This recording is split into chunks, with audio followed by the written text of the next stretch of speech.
to stay in the campus, they will stay back. But I want to believe that largely enough, if it is 30% of the people that, and that's part of why Godwin made now.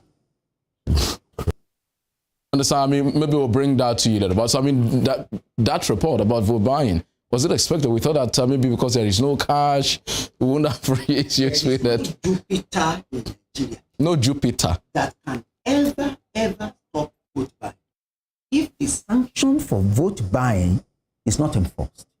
What's the sanction for vote buying? Oh, the sanction for vote buying is that you go to a term of imprisonment. So we need deterrence. Yes. So the deterrence is not stiff enough, and you can pay fine. I mean, so, Doctor, I'm just wondering that there's been possible. I don't know if you have enough thousands of naira in your pocket. If you have any naira in your pocket, yes, because of and you can pay fine. I mean, so, Doctor, I'm just wondering that there's been possible. I don't know if you have enough thousands of naira in your pocket. If you have any naira pocket, yes, because of the paucity, I've had to, people have had to rescue each other in the last few weeks because we don't have cash. So I'm wondering how we don't have cash. So I'm wondering how, we still have the funds. It is possible because in Nigeria, the possession and use of the dollar, foreign currencies, are legal. It's legal. That you have Nigeria, the possession and use of the dollar, foreign currencies, are legal. It's legal. That you have naira, you have dollars, you have, whatever, euro, CFA, you have 842, and I'm sure you have the visuals for that already. Yeah. So I think that after 2 Unit 9, that's where he voted. At the moment now, still in there, they're trying to see how the process is. In all the polling units we've been to this particular morning, the beavers actually performed optimally. We've not recorded any hitches up to this moment. We've not had reports of any malfunctions concerning the beavers. And concerning people coming out, in many of the polling units, early in the morning, around 8:30, that was when voting started, 8:30. That was when voting started. And at that time, people were already out, even before then, because we set out before 8:30, and people were out before that time. And at this moment also, we can notice that more people are coming out. So it's as if we are seeing increased voting started. And at that time, people were already out, even before then, because we set out before 8:30. And people were out before that time. And at this moment also, we can notice that more people are coming out. On the Wstv-Rave Fm Mandate 2023 studios. Hello. Hello, can you hear me, sir? Yes, Femi Olanipekwa, I'm hearing you. Thank you very much, sir. I mean, how is the process going on in your area? Femi, I can tell you authoritatively that where I'm to cast my ballot, I'm yet to cast it. The unit is unit 4 and 13 side by side, and that is Ward 3 of Eden North local government. Everything has been peaceful. The security people are very orderly. The INEC officials are doing their job the way they're supposed to. And from what I've witnessed here today, if it is replicated in another over 3,000 units all over the state, we can jump to the conclusion that the election is peaceful, credible, free, fair, and without any problem. But let me put the caveat that I don't normally go outside my unit on the day of election. So I'm here in my unit. We have 13 units in my ward, and I'm in only 2 of the units because they are side by side in my father's compound. So I can't speak for other units. Okay, so Your Excellency, yourself in your political party and your opponents in other political parties, the past 5.5 months have been mobilizing, campaigning. From what you've seen today, what do you make of the turnout of voters? Well, the turnout, judging by this my unit, is quite impressive because those of our boys and girls in the election circle of about 4 years ago, they were not of elective age. But now, many of them are over 18 and above, and they want to participate. they want to be involved in who governs them, who is elected as the president, commander-in-chief of Nigeria, and the members of the National Assembly. They want to participate. And I think the lukewarm attitude of elections before now, my prediction is that it will change for better today. Oh, all right. Okay, thank you so much, sir. Yes, okay, thank you. I do hope that we'll get back to you again later in the day, maybe to get some more updates. But thank you for talking to us on WSTV and Rave 91.7 FM Mandate 2023 studios. It is my pleasure, Femi. Thank you. God bless. God bless Nigeria. Nigeria will rise again. Amen. Thank you very much. Lekon. Hello, Lekon, are you still there?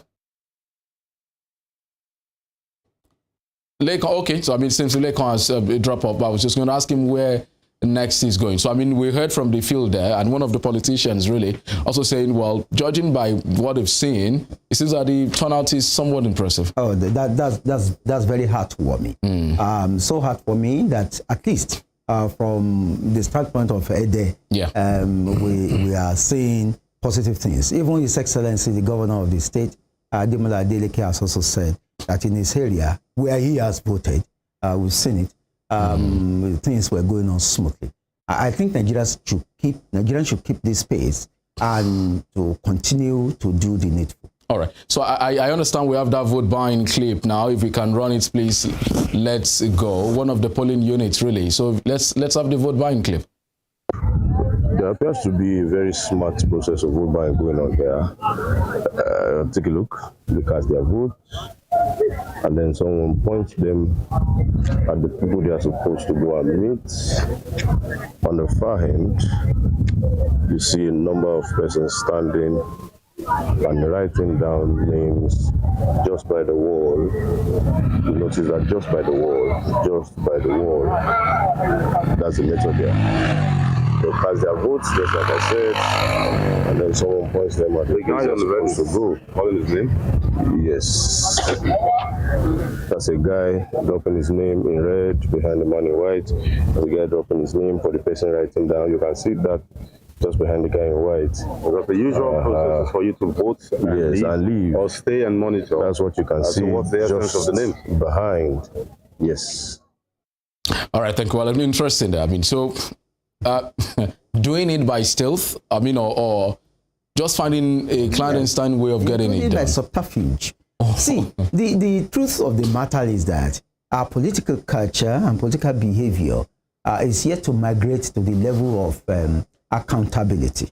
Now, what we are doing is inclusion, the numbers, mobilization, socializing people.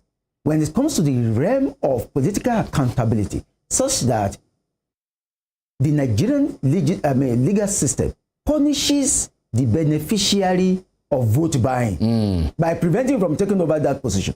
Even though he has not directly contributed, it has not been proved that he has directly contributed. That is the point in which Nigerians will wise up. I tell you, a situation in which the beneficiary is left to benefit from vote buying, but you are trying to sanction the petty trader who is just taking one or two. No, it will not work. You could see that there is a cooperation between the vote buyer and the vote seller. It is called vote merchandising. Now, when you merchandise voting system, I tell you, because there are advantages to be earned from it. One, the politician is doing the voting and you are getting the money. In that instance, if there's a coincidence of want between the two, no law in the world that does not punish the beneficiary can succeed in apprehending that culture. Well, Mr. Ademiloye, I mean, is this vote buying because of poverty? I've had people who belong to the middle class who sold their vote also. Put it this way, to take off from where Dr. Ogunyemi said, this is disgusting and heartbreaking, but this is not a moral this thing. The state is complicit. The state? Because this is not by stealth.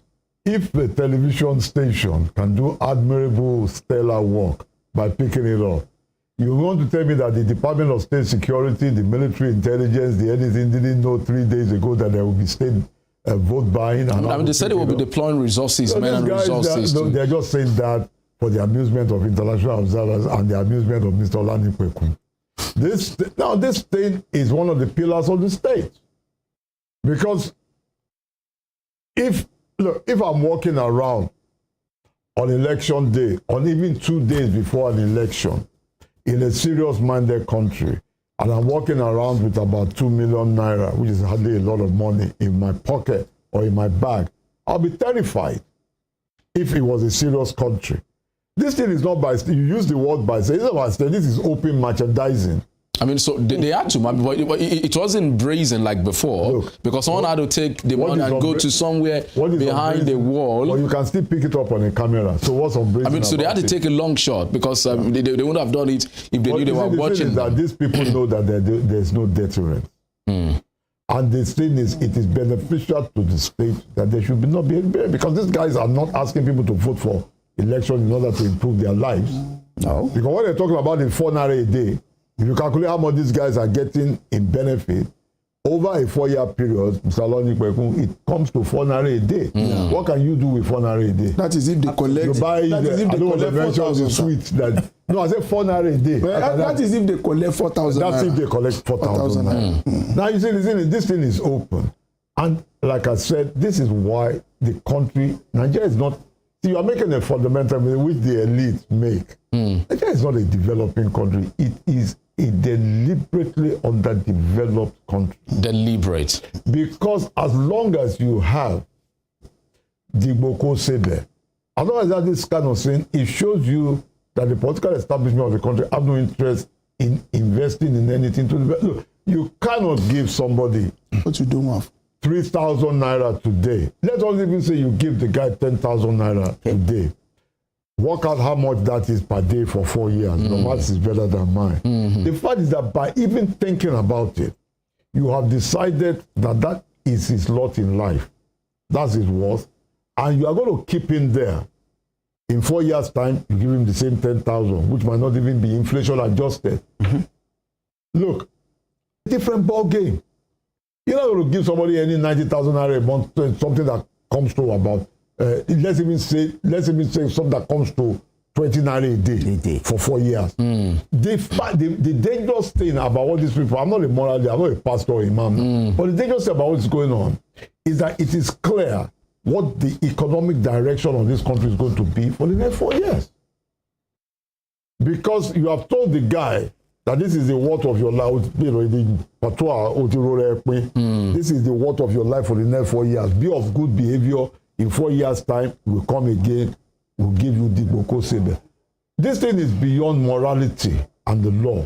This thing is a clear indication that any political class that is engaged in vote buying, I'm telling you, does not have the mindset or the program to develop this country, and you better get used to it. All right, so Mr. Babalola. There is an electoral law that has taken care of vote buying, according to Professor Mahmoud. And I believe that if anybody is being apprehended today, such a person could face the consequence of law. That's number one. Number two, Chinua Achebe, he said in his book, Things Fall Apart, he said, here and there in the widening glare, the falcon could not hear the falconer. Things has fallen apart and the center could no longer hold. There is a sort of enslavement going on now, neo-colonialism within Nigerian state. The political class will never want anything good for the masses. They will look for an opportunity to get to power. When we were in class, they told us that the primary intention of any politician or political party is to get power. What you are going to use that power for is reside within them. They are not looking the same direction we are looking at. Theirs is just to get there, whether emergency opportunity, and to collect the commonwealth of every masses and go back home without doing anything. Mr. Dimli, you said Nigeria is underdeveloped. Well, I want to believe that we are a developing nation, depending on the way we look at it. But to some extent, but to some extent, this vote buying of a thing is as a result of, number one, they want to enslave us. Then poverty. Then the moral aspect of, is there any moral in law and politics? Morally, they believe that we are bankrupt. So because of that, they thought that the only way to subjugate us, they use, like my Oga said, a mere subterfuge for petty autocracy. Is it that you collect this money or I deal with you? So because they are doing that, they believe they can go on until we are able to. It is not that we do not have the law, but the execution. When you look at Nigerian law, you understand, and that is the more reason I have a problem with Nigerian law. It's just a book written by some people, and which has there is no efficacy, practical efficacy as far as Nigerian law is concerned. It is in Nigeria that I hear people will tell you that the Supreme Court judgment is just a mere recommendation. So what kind of country have we find ourselves? This is a banana republic. It is not only, and I want to say that the political class, they deliberately make sure that we are going through the harrowing experiences economically that we are going to, so that they'll be able to get through us and get whatever they want to do. All right, so I understand that we have some visuals now, from outside of Osun State, of happenings all over the country. So it's been an unfortunate incident of an accident of an INEC vehicle also. This is a polling station in Abuja, the Federal Capital Territory, where people are voting. This Jabi Primary School. There's a polling unit there. There is also some other clips that I'll be showing you. And by the way, you can check these if you're listening to us on Rave 91.7 FM. Do check out our Facebook page. You can watch what's happening here in the studio live. And for Western Spring Television, if you are not on the Star Times platform, you can check what is happening on the YouTube Western Spring Television. So this particular one is one of the vehicles conveying election material there. That's from Abuja. Okay, so this is a clip from Ado-Ekiti. Voters on the queue. Voters on the queue. Units 9, Ward 11, Ado-Ekiti, Ado-Irono. In Ado-Ekiti, Ekiti State Capital, people queuing to vote. Just showing you development all around the country. Let's go to the next one now. And here is Adamawa State, where the candidate of the PDP, Atiku Abubakar, arriving his polling unit to vote, and we'll get to listen to him to hear what he said, his interview with the journalists. But I think that place is too crowded if you where he voted. Okay, so we listen to the former vice president and candidate of the PDP now. Did you have anything I would like to say is that I will listen to the former vice president and candidate of the PDP now. Did you have anything I would like to say is that I would like to see an improvement on the quality of the ballot papers. To me, they look so ordinary. Did you have any sort of challenge when you were accredited? Yeah, I observed that there was a short challenge as far as my thumbprint was concerned. We had to go to a facial accreditation. Your Excellency, can you comment on the air surrounding this election? Yes, we've seen the Naira design policy, perhaps talking, what we used to know about the influence of money politics. This atmosphere. I think to the extent that it was meant to stop vote buying, I think it's a worthwhile exercise.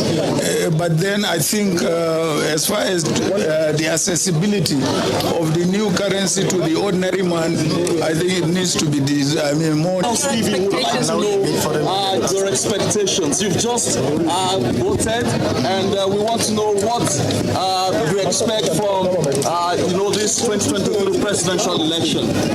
I am very optimistic. Very optimistic. Your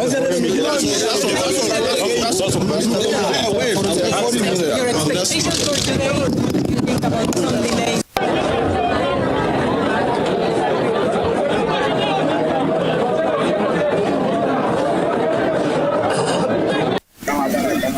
All right, so Kwankwanso, that's the Rabiu Musa Kwankwanso, candidate of the New Nigeria People's Party NPP, also arriving and casting his ballot at his own polling unit. That's Ward 7. That's in Kano State. That's where Kwankwanso is voting. is one of the four, the top four. But some of my panelists here believe it's just a 3-horse race. One saying, but his impact could as well lead to a runoff if possible. And so, okay, so this is Ondo State, where voting is also ongoing. Most of the reports we're getting all over the country, the BVAS is functioning well. We're not getting any untoward report as of yet. We do hope that it stays that way all through the day. But it is Ondo State. We'll be bringing you up to speed about reports from other parts of the country. And this is Rivers State, and we'll be coming to talk about Rivers shortly and looking at the character and attitude of our political actors and what is happening in Kogi also. We understand that there was a development in one of the senatorial districts, one of the candidates, that the government had to dig trenches round to cut off that particular area. Very disturbing scenario, and you're seeing bombing activities, explosions in houses of political opponents in Rivers State also. But here we are, political activity going on in Rivers State, and quite peacefully too. We do hope that it stays that way. And this is Lagos, the Center of Excellence. That's the home state of the candidate of the APC, Bola Ahmed Tinubu. This is Koshofe local government, Ward 4 Koshofe local government. You can see the area view, area pictures there of people casting their ballot. This seems to be like the RAC center, if I'm not mistaken, where everyone would disperse to their own areas. Well, just giving you some idea of what's happening all over the nation. Well, focused here in Osun, we'll also be giving you updates from all over Nigeria to bring you up to speed what's happening. And so we will be taking a break shortly, and so my colleague will come on here to also give us updates happening in Yoruba, and our panel is also be doing justice to all of the reports we've had in Yoruba today. But just before we go on that break, let me ask you about the build up to this election. Maybe when I return, we'll also give you some data as regards the electoral violence that we've witnessed. But two main issues in the last few days stand out. Rivers has been one series of political attacks, violent attacks against political opponents, destruction of property. A radio and TV station belonging to opponents was bombed. Rivers has been one series of political attacks, violent attacks against political opponents, destruction of property. A radio and TV station belonging to opponents was bombed. Yesterday, some political opponents are also attacked and something like that. And in Kogi State, the government had to admit that he destroyed the road leading to the constituency of an opponent. He claimed because of security reasons. But others are saying this is to cut away that particular area from INEC officials from getting it. So the candidate, Natasha Akpoti, had to get bulldozers to come and fill in the trenches again. What do you make of these characters? Well, at times when you hear and see what some people do with respect to struggle for power in Nigeria, you begin to wonder if they are not working at cross purposes the Constitution of the Federal Republic of Nigeria. I mean, those reports were clearly they were reports that bordered on criminality. But also there was a report also with respect to Enugu East, where the candidate of the Labour Party was shot dead. His convoy was attacked, and he was killed. And INEC has just announced that election in that area, that part of Enugu State, will be postponed.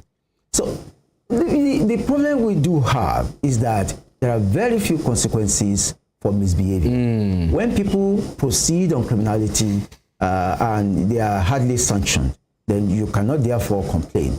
It's like probably said the other time, with respect to both that are people that are buying votes and selling their votes. The truth of the matter is that if you do not make a complaint to the law enforcement agency, they are not likely to see what you are seeing. That's the truth. And even when you make complaints, and the complaints do not reach INEC, or even if it reaches INEC, and INEC has not taken the right steps to approach the court to sanction you, INEC has no power to sanction. No power to sanction. So, and the court will not take any hypothetical matter. It is a matter brought before a court and prayed before it that it rules on. It's not a Father Christmas. No, it's not. It does not award compensation to the unaggrieved. Even when you are aggrieved, you must lay your complaints. And you must be smart with your complaints anyway. So if you are not very smart with your complaint, you ought to come by summons. You are coming by motion. You are coming by writ of summons. On technical grounds, it may be disallowed. Okay, so I mean, Mr. Ademiluye, these political violence, Dr.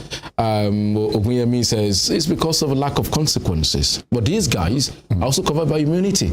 No, Dr. Ogunyemi is right. The amount of people covered by immunity, there are only about 72 of them in this country. Yes. The fact of the matter is that the people covered by immunity are not the people digging up roads. They're not the people selling votes in Ife, which anybody with any common sense would have anticipated 1 week ago. The fact of the matter is that this thing is depressing. We have children. Your own children are younger than mine, so you have more to worry about. What is going on in Rivers State, in Kogi State, across this country, in Ilefe, just 45 minutes from here, shows that the pattern of underdevelopment, of underachievement, the inability of the state to have sustainable development, to create the jobs, to accommodate, at least create 4 or 5 million jobs a year. This is why. Because a political economy has been built in this country today, in which it is against the interest of those controlling the country, for the country to be a developed country. Because like I told you, right, a person earning 90,000 naira a month becomes a difficult person to give a piece of paper to start filling. Now, if, as is desirable, as Sultan Lotte said when he did his analysis of India, that the desirable point is when we have 38% at least of PVC holders earning 90,000 after tax, maybe on also, they should also be on health insurance and pension contribution. Now, the thing is that those people will ensure that kind of income bracket ensures that good governance is compelling. Nobody's going to tell you to provide them good governance. They're going to throw you out if you don't, as they do now in India, because by mistake or whatever, the political establishment actually allowed them to get to that stage where at least 38% of PVC holders are earning that kind of this thing. What you are seeing now is not a moral issue. Dr. Ogunyemi is right. There are no consequences. All the things that are happening in Nigeria today, you knew was going to happen 1 week ago. You knew that. If I put a gun on your head now, you tell me, you live in swear with Bible and Quran, that you knew, Mr. Lord, that all these things, you knew 2 weeks ago that there was going to be slow. Now, if you, who, to my limited knowledge, you have never worked in a security agency in your life, that is my guess. So I don't know that much about your CV. Now, if you, myself, Mr. Babala, Dr. Ogunyemi, none of us, I think, has ever worked for DSS or CIA or anything. If we knew, if we could have written what will happen hour by hour today, 2 weeks ago, then ask yourself why there were no preemptive measures. All right. So, I mean, we are due for a break now. Yeah, so we need to go for a break. And when we return, my colleague, Yemi Olabode, will come in here and will take us through the Yoruba side of this conversation, of getting reports also from the field in Yoruba and giving you updates from all over the country. Thank you so much for staying with us. It's still Wstv-Rave 91.7 FM Mandate 2023 studio. So, be back.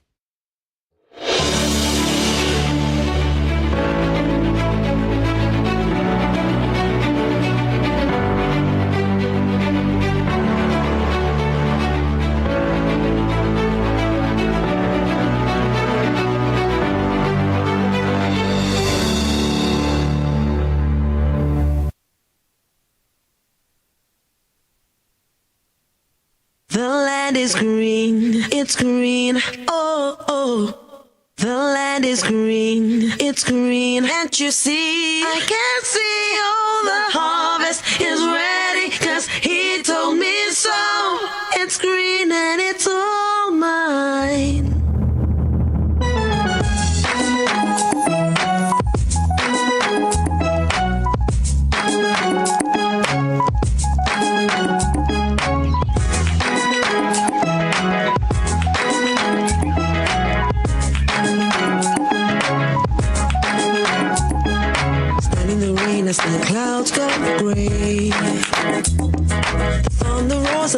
blessings. Season's just beginning. Sunlight it hides as the clouds make way. For the pouring of my blessings, I will not be afraid. I see it now, I understand, I know. So I embrace it, dance. In the rain, it's for my seed to grow. For every prayer and every seed I've sown, Lord of the harvest knows I'm reaping back 100-fold. The land is green, it's green, oh, oh. The land is green, it's green, and you see the harvest is ready, 'cause the Lord of the harvest told me so. It's green for me. It's green for me. Standing alone can be a heavy load, but my vows I won't be breaking. Though my heart is aching, I got a word and I won't let go. It's your will I'm seeking, so I keep on believing. I see it now, I understand, I know. So I embrace it, dance. Once again, it's time for me to grow. For every prayer and every tear I've sown, Lord of the harvest knows I'm reaping joy 100-fold. The land is green, it's green, oh, oh. The land is green, it's green, and you see the harvest is ready, 'cause the Lord of the harvest told me so. It's green for me. I thought it was over, thought you were done with me, but we're just beginning. Whoa, my life is a journey. I will walk with you, I will go where you want me to. Yes, I will go. Come on.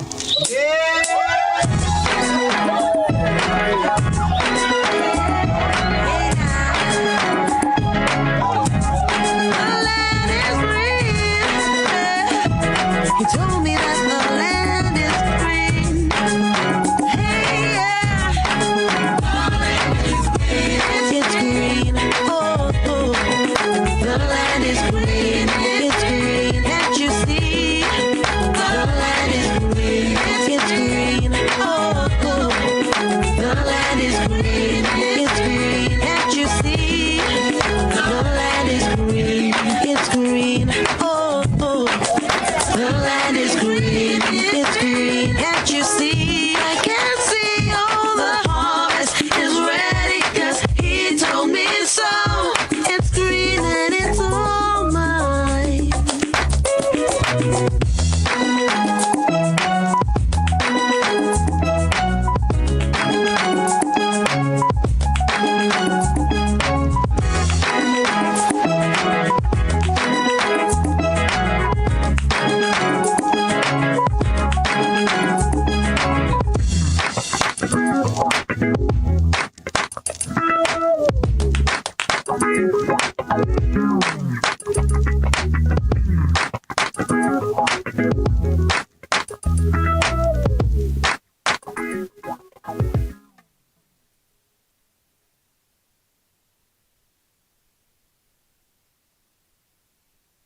Just sell your future, brother. Sell your birthright. How much, sir? Divide them by 4 years. How much with that?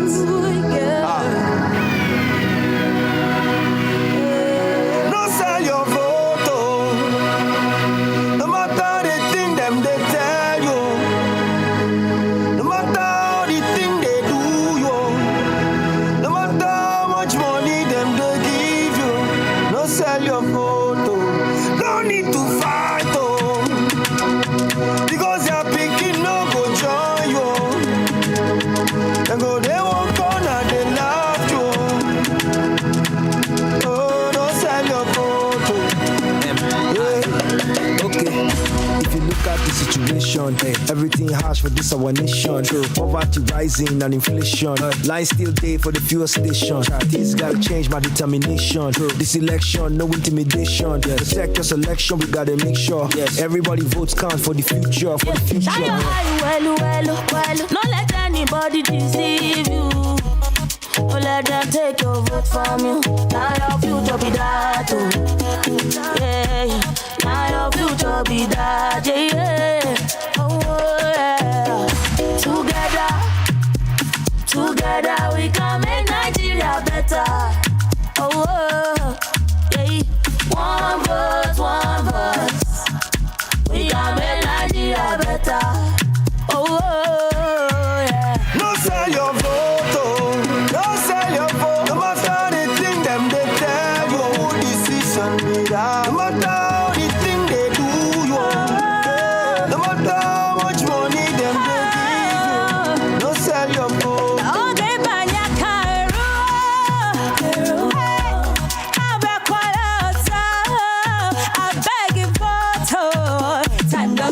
Again, no. Them done they show their face, oh. No sell your right, oh. Now follow them fight, oh. It's over to you, so no fear, speak up, you yo. So ginger, Don't let anybody spoil them for you. The power is in you. No sell ammo for money, oh. No sell your boat, your right, your hoe. For fufu, Ya kare duk wani tanadin ku sun shashare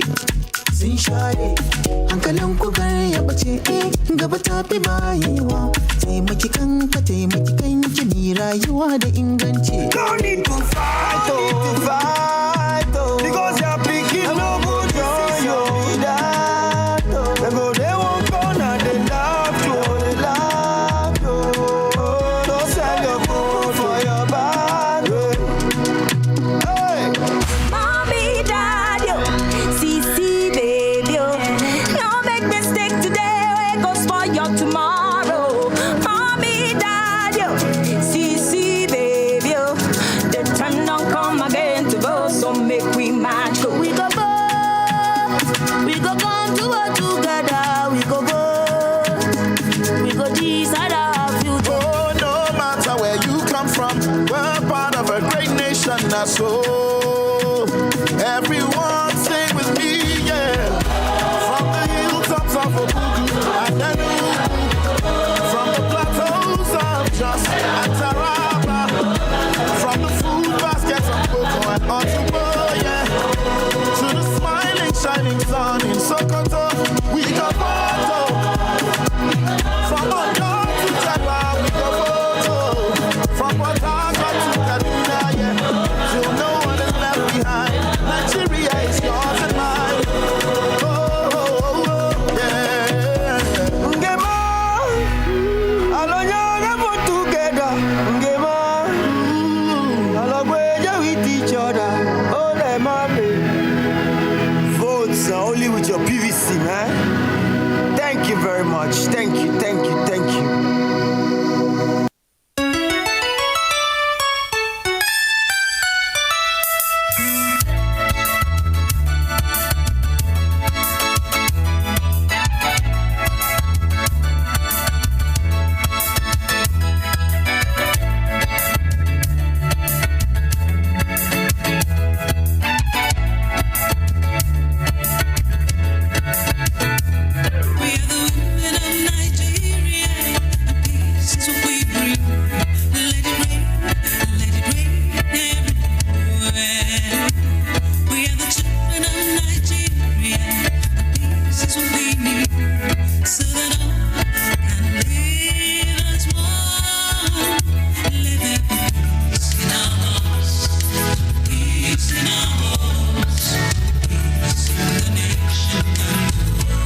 slay them too.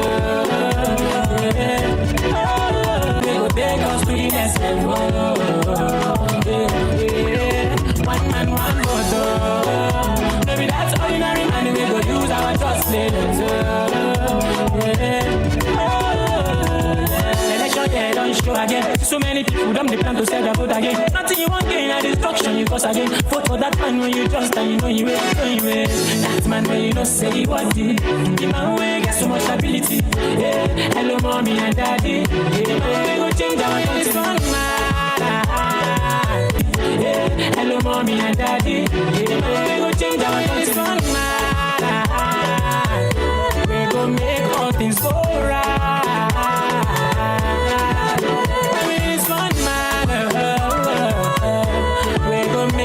Giant matter. One man vote. That man will take us to the next level. One man vote. Maybe that's ordinary man. We go use our trust, play them too. It's another one coming from me now. This is just reality, no be saying a lie. My name is Sonny Stamp, standing on the right side. I'm taking no side with anyone now. Think twice and realize, you know my time will be, make you stay alive. Someday I also make us stick my mind. But I know say one day everything gonna be so right. We gon' make all things go right. It's one matter. We gon' make Nigeria matter. One man vote. That man we go take us to the next level. One man, one vote. Maybe that's ordinary man. We go use our trust, play them too.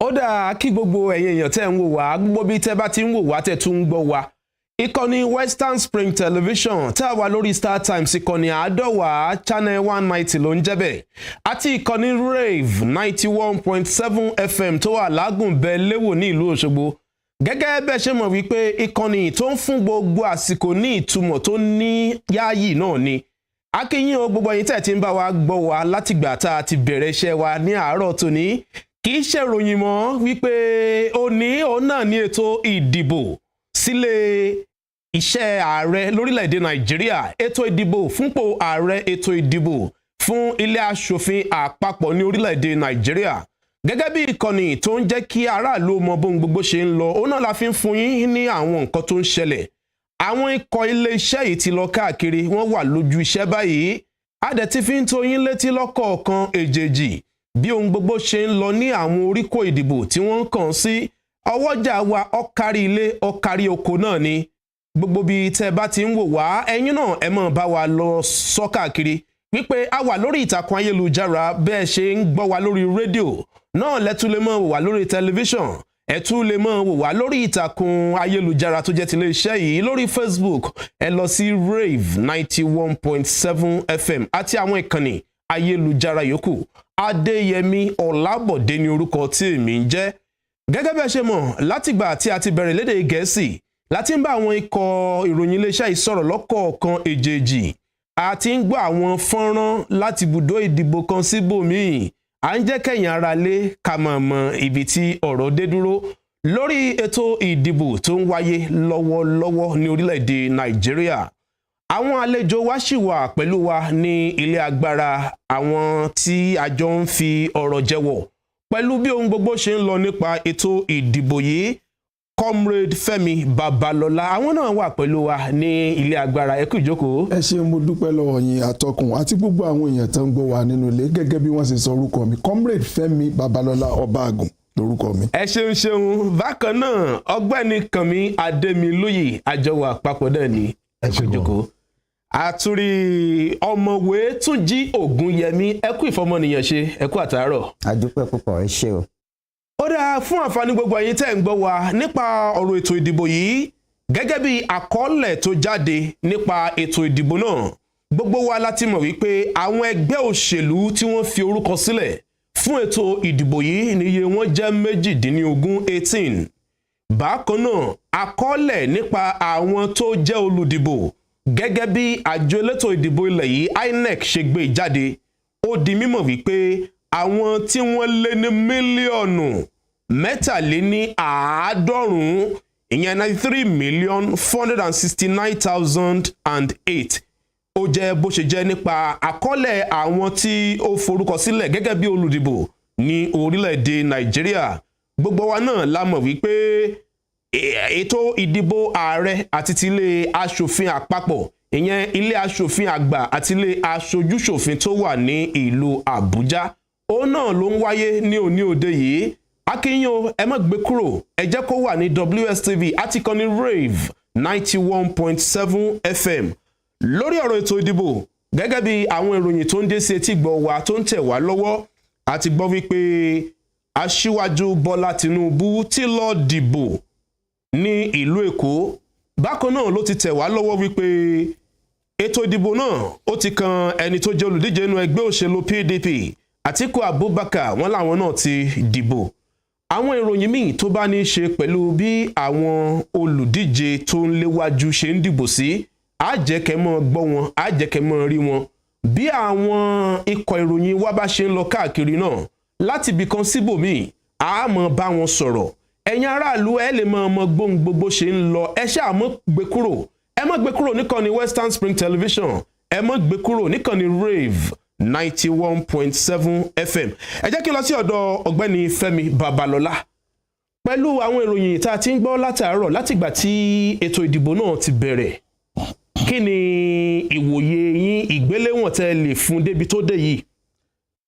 tá a bá wo látẹ̀yìnwá àwọn nǹkan tá a gbọ́ a ò ní sọ pé bóyá a kùnà pátápátá ní Nàìjíríà a gbọ́ láti àwọn ìpínlẹ̀ míì àwọn nǹkan tó ṣẹlẹ̀ a sì rí i pé gbogbo àwọn tí wọ́n sọ̀rọ̀ nígbà yẹn wọ́n sọ pé bóyá fàákájà púpọ̀ lẹ́yìn àwọn bí ọ̀nà mélòó kan tó yẹ pé a gbọ́ kálukú wọn jáde wọ́n dẹ̀ láwọn èèyàn tún jáde dáadáa láti lọ dìbò àti láti lọ tẹ̀ka fún ẹni tó wù tí wọ́n wù láti dìbò tó wù wọ́n láti dìbò fún lẹ́yìn yẹn a tún rí i pé bóyá àgbàlagbà ni o omidan ni o ọmọdé ni o tó ìbò ó dì gbogbo wọn ni wọ́n ní àwọn ibi tí wọ́n ní PVC lọ́wọ́ wọ́n lọ síbẹ̀ àwọn elétò ìdìbò wọ́n dẹ̀ ni wọ́n tètè débi tí wọ́n dé pé kò sí wàhálà kankan so bá a ṣe wà yìí a ṣe ń pàtẹ́wọ́ fún àwọn elétò ìdìbò fún ibi tá a gbọ́ ìròyìn dé yìí tí wọ́n ṣiṣẹ́ dé.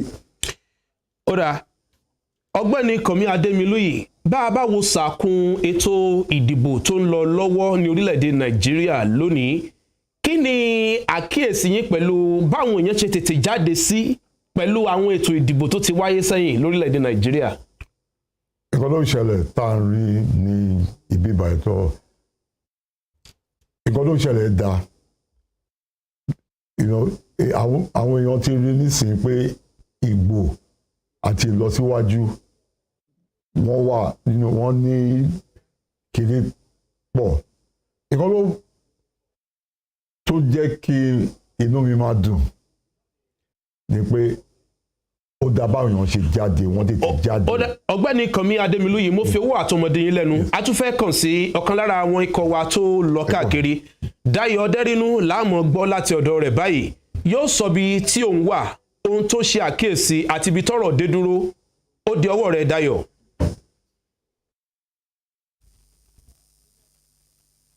ọ̀dà a lérò wípé Dáyọ̀ Ọdẹ́rínú yóò mọ̀ darapọ̀ mọ́ wọn láìpẹ́ láì jìnnà ẹ jẹ́ kí ọ̀gbẹ́ni Kànmí Adémilóyè mọ̀ bọ́rọ̀ wọn lọ. bó ṣe jáde yẹn tó tètè jáde ó dùn mọ́ inú everybody tó yẹ pé ó fẹ́ kí lọ síwájú wà nílùú yìí but nǹkan tí ó ń ba èmi nínú jẹ́ ni pé ọ̀rọ̀ dìbò kò ṣe bẹ̀yì àwọn tó ń gbọ́ láti ilé tọ́ọ̀tì lọ dìbò ó yẹ kí gbogbo wọn lọ dìbò tó bá ní PVC ṣùgbọ́n pé kéèyàn kan máa fún èèyàn pé kó ta ìgbésí ayé àwọn ọmọ ẹ̀ fún èèlò náà là ń sọ tẹ̀fẹ́ fúnyàn pé kó fi dìbò tó máa dìbò wojú àwọn ọmọ ẹ̀ wojú ọkọ ẹ̀ tàbí ìyàwó ẹ̀ kí ló máa gbé lọ síwájú báwo la ṣe ní tọrọ jẹ báwo la ṣe ní tọrọ mu báwo ni ọmọ ta ná gbogbo owó ilé lórí mo máa jáde ní ilé ìwé bóyá ó ṣiṣẹ́ ọwọ́ ni bóyá ó lọ sí yunifásitì ni bí ìgbésí ayé ẹ̀ máa bẹ́tà ju tèmi lọ ìkọ́jú ẹ̀ka èèyàn máa rò nìyẹn èèyàn ló bá fún ẹ lówó pé kó dìgbò kó ṣe bẹ̀ ó ti ẹ̀ ní nǹkan kan pọ̀ mọ́ ó ti fún ẹ ní dìgbò kó ṣe bẹ̀ yẹn ó tán ọmọ ẹ ríṣẹ́ o kò lè fún ẹ dìgbò kó ṣe bẹ̀ kí ìgbésí ayé tàwọn ọmọ ẹ kó bẹ́tà ju tàwọn ọmọ tiẹ̀ lọ bẹ́ẹ̀ni èèyàn ń rorí bẹ́ẹ̀ yẹn náà ẹ̀yin ti parí èèyàn kan ló rorí bẹ́ẹ̀ yẹn rí nǹkan tí èmi kàn fẹ́ sọ kí dókítà tó wá ọ̀mọ̀wé nìkan kọ́ ni dókítà o àwọn tó gbóná ní ìbámu òfin wọn ọmọ òfin yẹn o tó bá fẹ́ wọ trọ́bù ẹgbẹ́ wọn nǹkan tí èmi kàn fẹ́ má dà mí lóúnjẹ nǹkan tí èmi kàn fẹ́ sọ ni pé àwọn èèyàn wa tó ń wò wá lénìí ẹ̀ ń ṣe gbogbo yín tẹ́ wà níbí báyìí iṣẹ́ tẹ́ ń ṣe ó wúyàn nù honestly káwọn èèyàn mọ̀ pé nǹkan lè fún gbogbo wa everybody ìwọ kankan bá ń kúrò máa gbà nǹkan lọ́wọ́ ẹ̀ máa fàgbà rẹ̀ jẹ́ bọ́ nítorí ọlọ ẹ jẹ́ ká gbàgbé nípa ọ̀rọ̀ ìdìbò kó ṣe bẹ́ẹ̀ ká ro nípa àwọn ọmọ wa pé nípa kéde because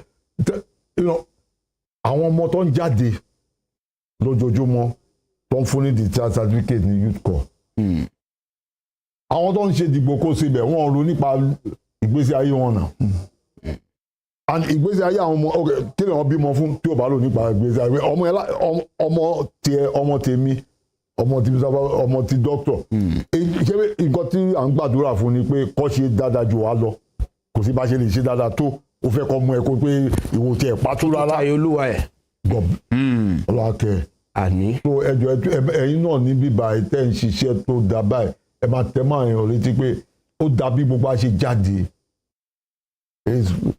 ẹ̀kan ní kinní ni bọ̀ ẹjọ́ ká jáwọ́ nù dìbò kó ṣe bẹ́ẹ̀.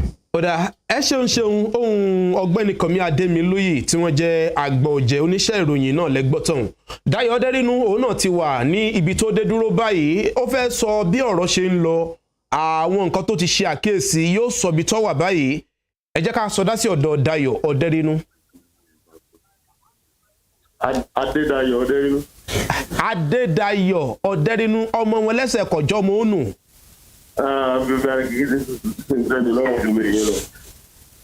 Ó dá Adéyẹmí kú iṣẹ́ àtàárọ̀. Àti náà gbàrà àti náà gbòòrò ìjọba ìbílẹ̀ ìwọ̀ oòrùn àtàkùmọ̀sà làwà yìí ní yúnítì karùn-ún wọ́ọ̀dù kẹrin làwà níwájú iléèwé Ọ̀ṣun State College of Education tìlú Iléṣà. Àwọn bíi ọgọ́rùn-ún ní ẹyọ kan ló ti dìbò níbí lónìí ọwọ́ àti ẹ̀fẹ́ dàbí pé kinní ọ̀hún ti tánlẹ̀ torí kò ṣiṣẹ́ lọ́wọ́ àwọn òṣìṣẹ́ iléeṣẹ́ INEC lọ́wọ́lọ́wọ́ báyìí gbogbo ẹni tó wà lórí ìlànà ẹ̀kú ti dìbò ẹlòmíì ò sì tó kì í dé àmọ́ ẹjá sọ̀rọ̀ nípa wọ́ọ̀dù kẹwàá yúnítì kejìlá ní ìjọba àbílẹ̀ ààrẹ gbogbo Ifẹ̀ nígbà tá a débẹ̀ gbogbo nǹkan ti dàbí pé ń lọ nírọ̀wọ́rọ̀sẹ̀ ṣùgbọ́n ń gbò yá la bá rí i pé ó dàbí pé ìtàbùrà ìbò ń lọ lọ́wọ́ ní abẹ́lẹ̀ àwa farabalẹ̀ wọ́n ní tójú bá farabalẹ̀ àárínú àwa farabalẹ̀ díẹ̀ la bá rí i pé ọgbọ́n tí wọ́n ń lò pé tí wọ́n bá ti dìbò tán ẹjẹǹtì ẹgbẹ́ ọ̀nà ká síbì kan pé ẹ lọ ọ̀nà bẹ́ẹ̀ bí wọ́n bá ti lọ bẹ̀ ẹnìkan ó kọ ọkọ̀ wọn lẹ̀ wọ́n wà mọ́ fún ọ fún òwú fún ọ pé àwọn fún ọ lówó létà àti ẹ̀ lákàálẹ̀ rẹ̀ gan adéfọ́nrán rẹ̀ bá ti fi ṣọwọ́ sí ilé móhùnmáwòrán Western Spring Television àti Rave 91.7. wọ́n ti gbé jáde báwọn náà lójú móhùnmáwòrán iléeṣẹ́ wa àwọn èèyàn náà ti ń wò báwọn. bẹ́ẹ̀ ni bẹ́ẹ̀ bá ti dìbò tán wọ́n wà náà ká pé ẹ lọ bẹ̀ àwọn eléyìí ojú lẹ́gbẹ̀ẹ́ kan báyìí wọ́n kọ́ wọ́n lẹ̀bẹ̀ á fún ilé owó bọ̀ bá yá ọ̀pọ̀ tí wọ́n dá sílẹ̀.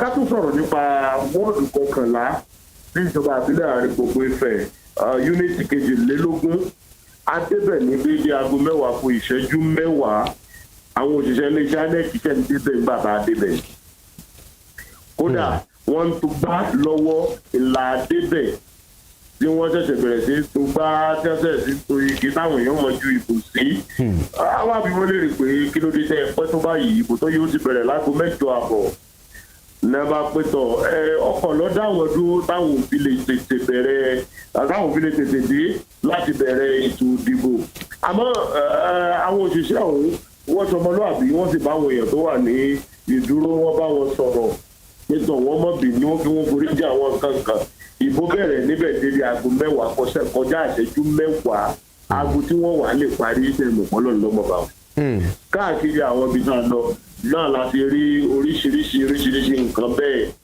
àwọn ibi tí bíbáàsì ṣiṣẹ́ dáadáa àti ìrírí kankan lónìí tí ẹ̀rọ bíbáàsì ò ti ṣiṣẹ́ dáadáa àti ìrí bá a bá padà rí àjẹ mọ̀ ṣùgbọ́n tó ṣe pàtàkì ju méjì tá a ti rí lónìí èmi mo sọ ẹjẹ́ tó fi kún pé lẹ́yìn ọ̀pọ̀lọpọ̀ ibi tá a dé ló jẹ́ pé àwọn òṣìṣẹ́ iléeṣẹ́ inec wọ́n fi àǹfààní lẹ̀ fún àwọn àgbàlagbà àwọn afoyún àtàwọn tó lọ́mọ lọ́wọ́ láti kọ́kọ́ dìbò èyí ìwúwa lórí àti àwọn àkàndá torí pé àǹfààní wà fún àwọn èèyàn bẹ́ẹ̀ láti kọ́kọ́ ṣe tiwọn kí wọ́n lè mọ̀ lọ lé bá a bá tún ti kẹ́fìn ohun tó jọ bí ìbò rírà bí ìdúrómọ́ni ní àwọn ibi tá à ń káàkiri a fi tún ilé tí torí ìrìn láti wà ẹ mọ̀ fún ìrìn lórí wa. bẹ́ẹ̀ ni Dayọ̀ Ọdẹ́rínú kó tó dípò lọ ibo ló dà báyìí tó bá ti kúrò ní ìwọ̀ oòrùn Àtàkùmọ̀sà.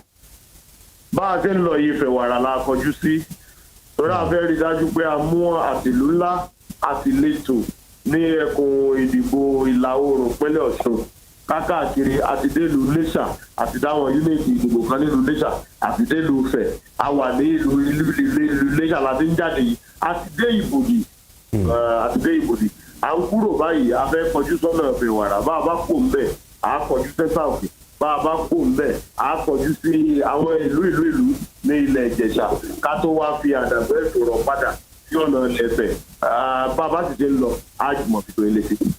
ó dáa kó wá tó di pé mo yọ̀ǹda rẹ Dayọ̀ tá a bá ní abẹ́rẹ́ ṣó láwọn tó jẹ́ lára àwọn olùdíje sípò ilé aṣòfin àpapọ̀ tí wọ́n dìbò láwọn ibi tẹ́ ẹ dé tẹ́ tán bá yín bẹ̀.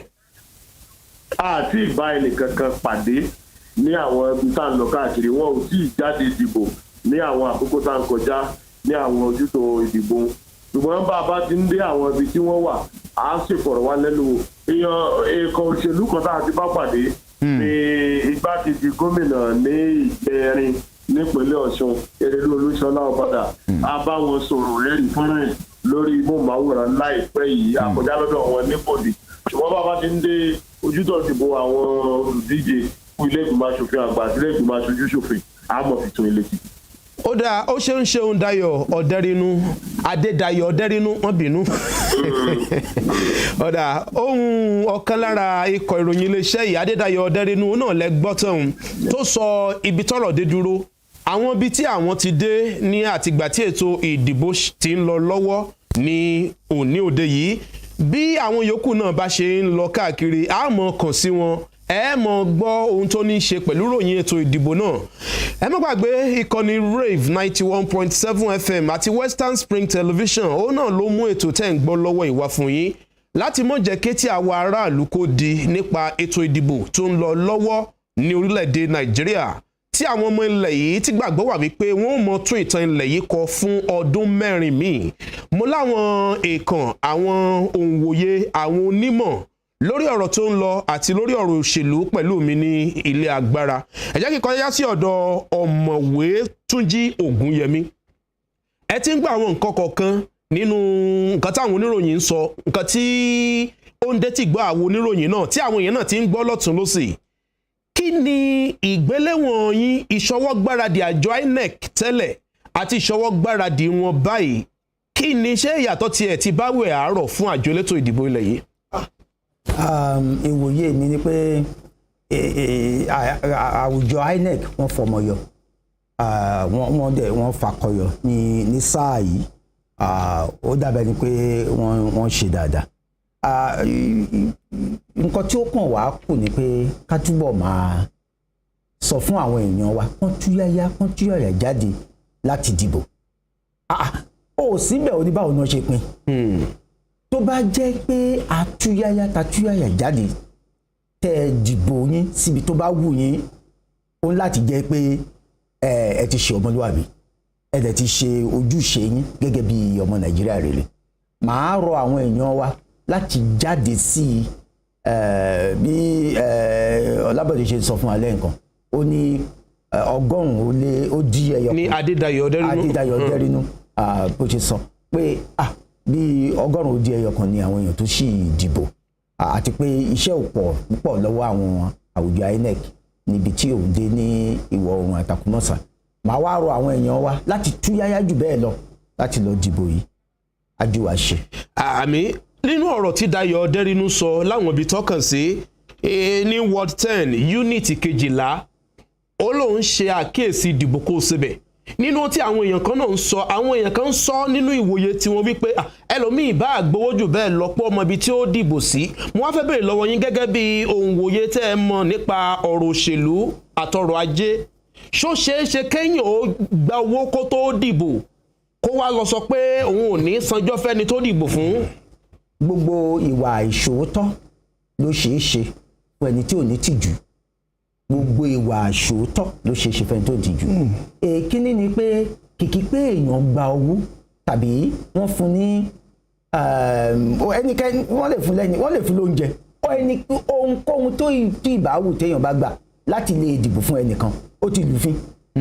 Ìbá ìgbà kálàmù ìbá ìgbà bàtà ìbá ìgbà búrẹ́dì ìbá ìgbà gàrí ìbá ìgbowó gan pàápàá ó ti lùfín láti ṣe nítorí pé kò sí nǹkan tí ẹnikẹ́ni máa sọ ní ọ̀rọ̀ dìbò kó o síbẹ̀ tí kò ní tẹ ojú òfin lójú. Tó bá lè jẹ́ pé kò fẹ́ sanjọ́ fún àwọn èèyàn tó ìyẹn wà lọ́wọ́ ẹ̀ ìyẹn wà láàrin òun àti àtọlọ́run. Ṣùgbọ́n kò sí òfin kankan tí ẹni tó fúnyàn lówó pé kéèyàn dìbò fóun ṣùgbọ́n tí ẹni yẹn ò wá dìbò fún kò sí òfin kankan tí ẹni yẹn lè bá àbí ẹjọ́ kankan tó lè bá ẹni yẹn rò nítorí pé èèyàn ò lè lọ sí iwájú ẹ̀yà adájọ́ kó sọ pé òun sọ pé kẹ́nìkan ṣe nǹkan kan tó tẹ òfin lójú ṣùgbọ́n ó kọ̀ láti ṣe nǹkan náà bó tilẹ̀ jẹ́ pé òun ti fún lówó kò ṣeé ṣe. Àwọn ilé ìbò tilẹ̀ máa ń pè ní pé you cannot ask a person to do illegality and sue him. So kò ṣeé ṣe bó ṣe wà nínú ètò àjọ ìjọba àwa ara wa. Ó dáa kí n lọ sọ́dọ̀ Comrade Fẹ́mi Babalọ́lá gẹ́gẹ́ bí ọ̀rọ̀ tí àjọ ń fojú sùnùkùn wò yìí lórí ọ̀rọ̀ dìbò kó o síbẹ̀ ohun tó mú kí àwọn oníròyìn ká fojú gẹ́ni rẹ̀ ṣé ká wá gbà wípé àwọn elétò ìdìbò rí nǹkan tó ń lọ ni àbí wọ́n ti ẹ̀rí wọn gbójú kí ni ìwòye ti yín. Lórí dìbò kó o síbẹ̀ kì í ṣe ibi ìbò eléyìí ni ló ti kọ́kọ́ bẹ̀rẹ̀ ó ti bẹ̀rẹ̀ tipẹ́ ṣùgbọ́n tó jẹ́ kó tẹ̀síwájú ni pé a ti fárí igun ayọ̀ ẹ̀ṣọ́ àkàlà àwa dákànnà kan bú ọmọ àti òrùsù ṣe pé yóò máa tẹ̀síwájú ni wọ́n mọ̀ yìí pé wọ́n ń ràbò wọ́n dẹ̀ fi wá lọ́kàn balẹ̀ wípé àkọ́kọ́ àwọn agbófinró jáde wọn ní jẹ́ kó ṣeé ṣe àjọ EFCC ICPC ó jáde wọn ní jẹ́ kó ṣeé ṣe ṣùgbọ́n gẹ́gẹ́ bí ìwòye mi nígbà tó ń dìbò gómìnà lẹ́kìtì mo rí nǹkan kan tí wọ́n bá ti tẹ̀ka tán wọ́n fún ní páálí kékeré kan báyìí ẹ lọ sínú ilé kan inú ilé tẹ́ ẹ bá lọ yẹn lẹ́tì lọ gbowó.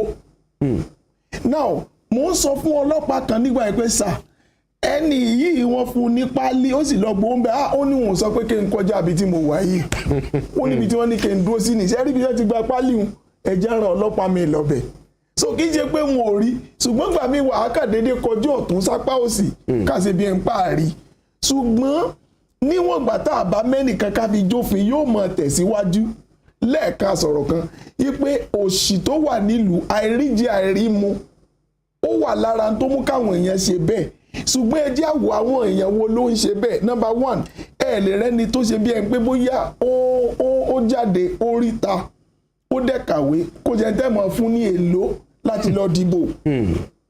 Ẹ lè sọ fún irú ọmọ mi sí kápó tó bò ó dì í sí ká sọ pé ókè o ọmọ lágbájá gbowó á sọ fún mi pé wọ́n ti sọ fún mi nílé pé kò dáa.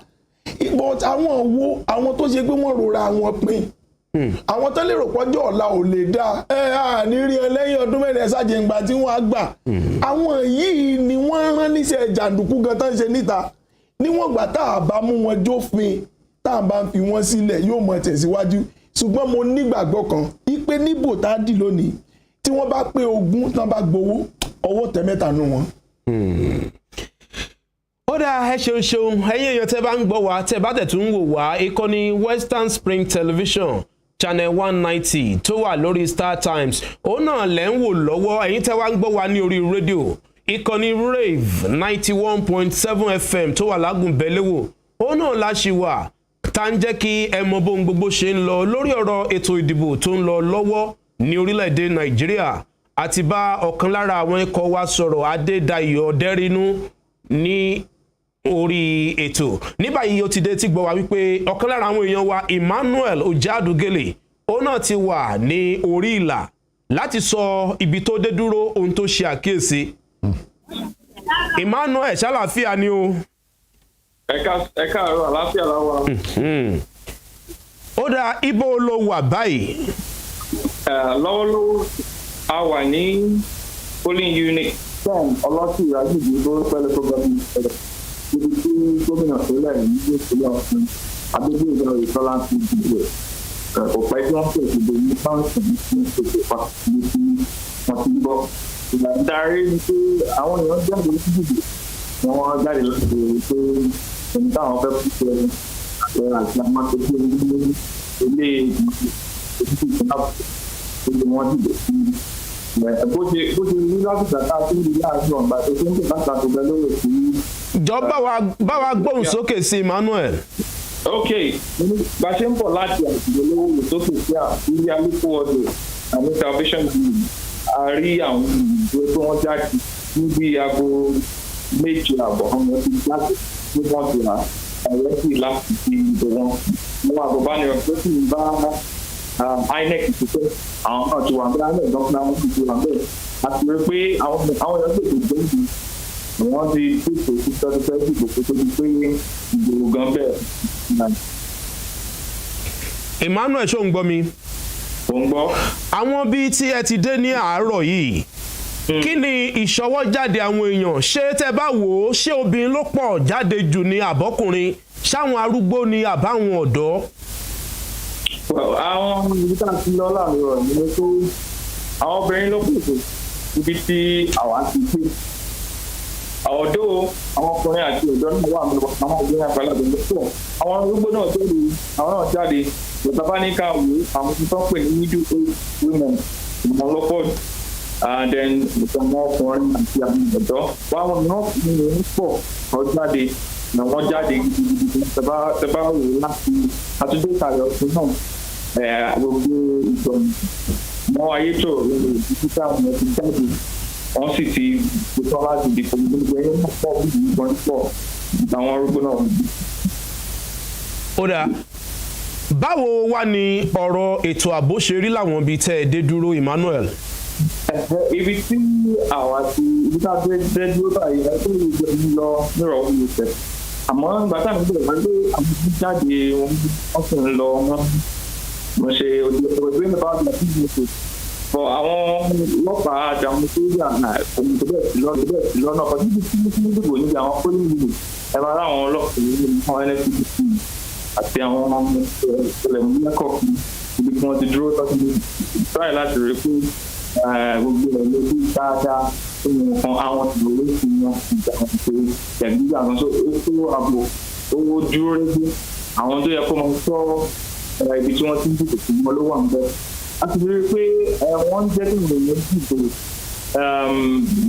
láì sí wàhálà bá ti gbé wà lọ sí bíbá àdágbé bá dẹ̀ ti wà pé oríṣẹ́ wà lọ wà ń bí ìdìbò rẹ̀ ètò àbúrò dúró wíwé. Ó dáa báwo ṣé láwọn ibi tẹ́ ti dé dúró ṣe àkíyèsí ìdìbò kó o ṣe bẹ̀ ṣó láwọn tó dúró sí kọ̀rọ̀ kan tí wọ́n ń gbowó àbí tí wọ́n ń fúnyàn lówó tẹ́ rí.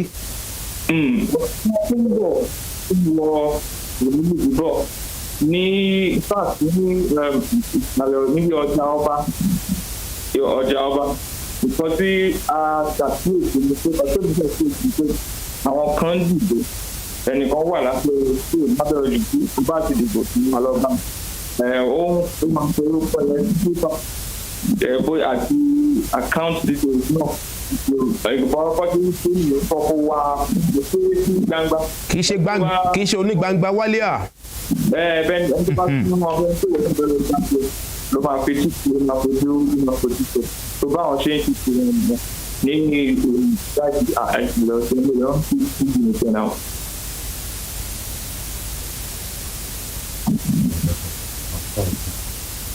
ó dà ẹ ṣeun Emmanuel. yes ẹ ṣe gan. ó dà ó ṣe ibi olówó tún dà báyìí tó bá kúrò níbi tẹ́ wà. bá a ṣe wà ẹ lọ́wọ́ bá a ṣe ń pè ní àyè ní ìgbà lọ sí ìyá yóò ṣe fojú lórí nǹkan tó ṣẹlẹ̀ láyé ìlú. ìlà ó dà àlọ́ yìí lẹ́lọ ó ṣe púpọ̀. ó dá ohun ọ̀kan lára àwọn ikọ̀ ìròyìn iléeṣẹ́ yìí ìyẹn Emmanuel ojẹ́ àdùgẹ́lẹ̀ ó náà lẹ́gbọ́ ohun tó sọ bí ohun gbogbo ṣe ń lọ láwọn ibi tí wọ́n ti ń kàn sí ní àkókò yìí nípa ètò ìdìbò tó ń lọ lọ́wọ́ ní orílẹ̀-èdè Nàìjíríà. ẹ má gbàgbé wípé bó láwọn òǹwòye àwọn lámì ìtọ́ pẹ̀lú mi ní ilé agbára tí wọ́n ń bá wa fi ojú sùnùkùn wo ọ̀rọ̀ sùnùkùn ètò ìdìbò ààrẹ àti tilé aṣòfin àpapọ̀ eléyìí tó ń lọ lọ́wọ́ ní orílẹ̀-èdè Nàìjíríà. ìkànnì Western Spring Television WSTV tó wà lórí ìkànnì 100 lórí Star Times náà la wà yìí àti Rave 91.7 FM tó wà lágùnbẹ́lẹ́wò ní ìlú Òṣogbo. lórí ìtàkùn ayélujára ẹ máa wò wá ketekete ní orí ìtàkùn ìbánidọ́rẹ̀ẹ́ Facebook àti láwọn ìtàkùn ayélujára bíi YouTube àti bẹ́ẹ̀ bẹ́ẹ̀ lọ.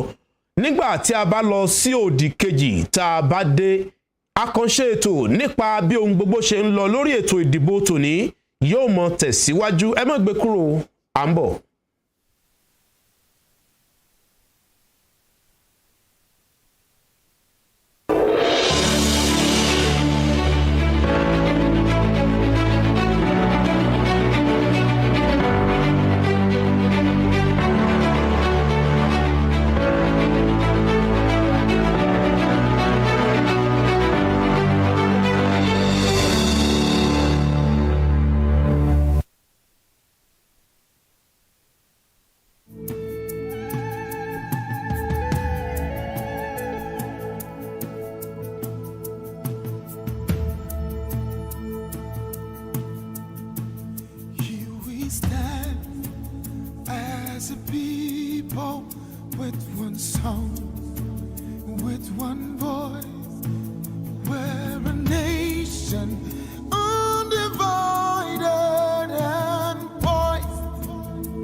And we'll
If I told you how I came this far and all the things that I've been through, need I tell you that I've been to hell?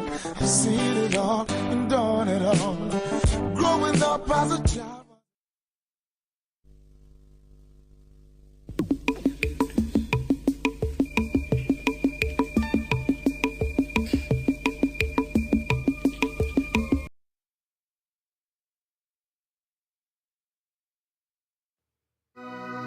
Oh, don't gawk yourself. Sell your vote, you don't sell your future, but that's sell your birthright. How much self? Divide them by 4 years. How much in that?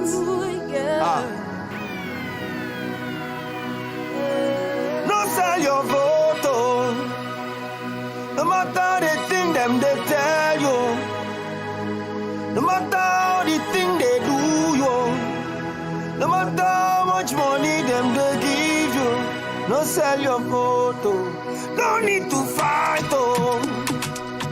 Because your picking no go join you. They go, they won't corner, they love you. Oh, no sell your photo. Yeah. Okay. If you you look at the situation, everything harsh for this our nation. Poverty rising and inflation. Line still day for the fuel station. Things gotta change, my determination. This election, no intimidation. Protect your selection, we gotta make sure everybody votes count for the future. For the future. Shine your eye, well. Don't let anybody deceive you. Don't let them take your vote from you. Now your future be that. Yeah. Now your future be that. Yeah. Oh yeah. Together we can make Nigeria better. Oh yeah. One voice. We can make Nigeria better. Oh yeah. No sell your vote, oh. No sell your vote. No matter the thing them they tell you, who decision be that. No matter how the thing they do you. No matter how much money them they give you. No sell your vote. Okay, banya kairu.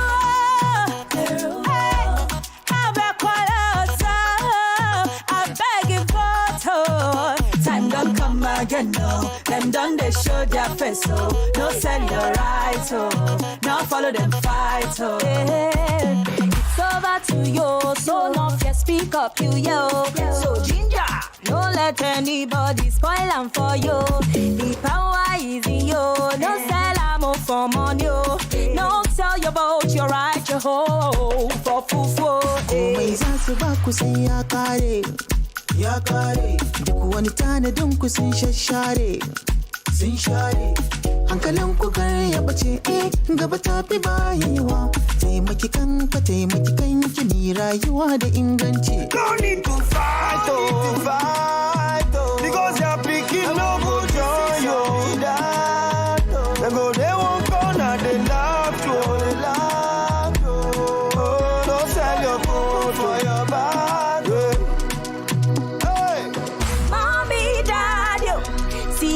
Baby, no make mistake today, go spoil your tomorrow. Mommy, daddy, see, baby, the time don't come again to go, so make we match. Go, we go come to work together. We go decide our future. Oh, no matter where you come from, we're part of a great nation. Now, so everyone sing with me. Yeah, from the hilltops of Obudu and Enugu, from the plateaus of Jos and Taraba, from the food baskets of Cocoa and Otubo, yeah, to the smiling, shining sun in Sokoto, we go photo. From Ondo to Jeba, we go photo. From Port Harcourt to Kaduna, yeah, till no one is left behind. Nigeria is yours and mine.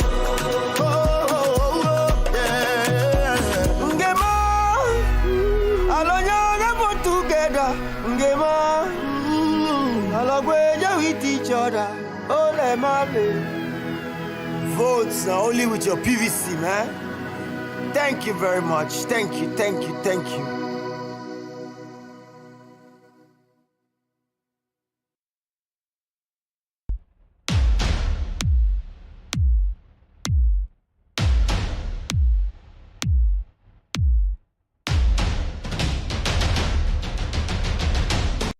The land is green, it's green, oh. The land is green, it's green, can't you see? I can see all the harvest is ready, 'cause he told me so. It's green and it's all mine.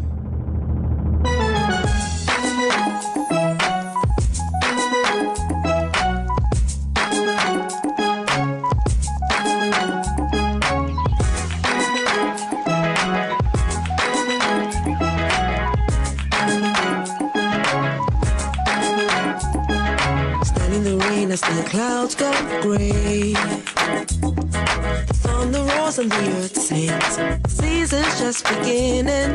Sunlight it hides as the clouds make way for the pouring of my blessings. I will not be afraid. I see it now. I understand. I know.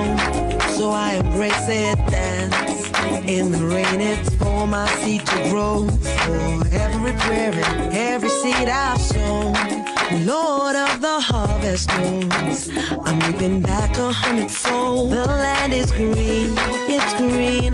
Oh, oh. The land is green, it's green. Can't you see? The harvest is ready, 'cause the Lord of the harvest told me so. It's green for me. It's green for me. Standing alone can be a heavy load, but my vows I won't be breaking. Though my heart is aching, I got a word and I won't let go.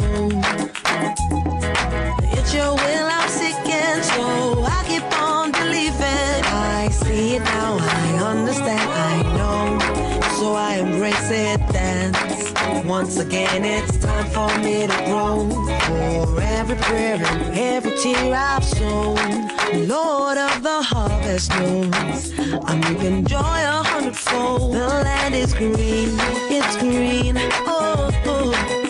The land is green, it's green. Can't you see? The harvest is ready, 'cause the Lord of the harvest told me so. It's green for me. I thought it was over, thought you were done with me, but we're just beginning. Whoa, my life is a journey. I will walk with you, I will go where you want me to. Yes, I will go. Come on.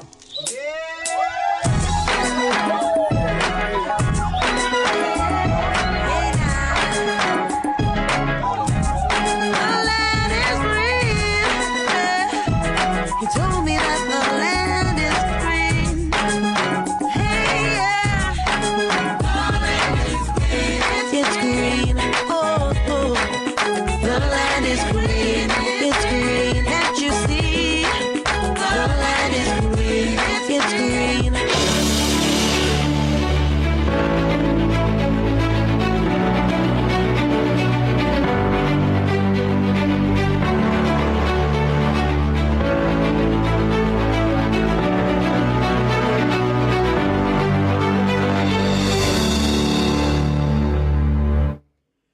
ó dá ẹ ṣeun ṣeun ẹ̀yin èèyàn wa tẹ́ ẹ ti gbé kúrò, ẹ ṣeun ṣeun tẹ́ ẹ wà pẹ̀lú wa níkànnì Rave 91.7 FM tó wà ní Àgùnbẹ́ Léwò ní ìlú Òṣogbo, àti ìkànnì Western Spring Television tá a wà lórí ìkànnì àádọ́wà lórí Star Times Channel 190 náà ló ń jẹ́ bẹ́ẹ̀.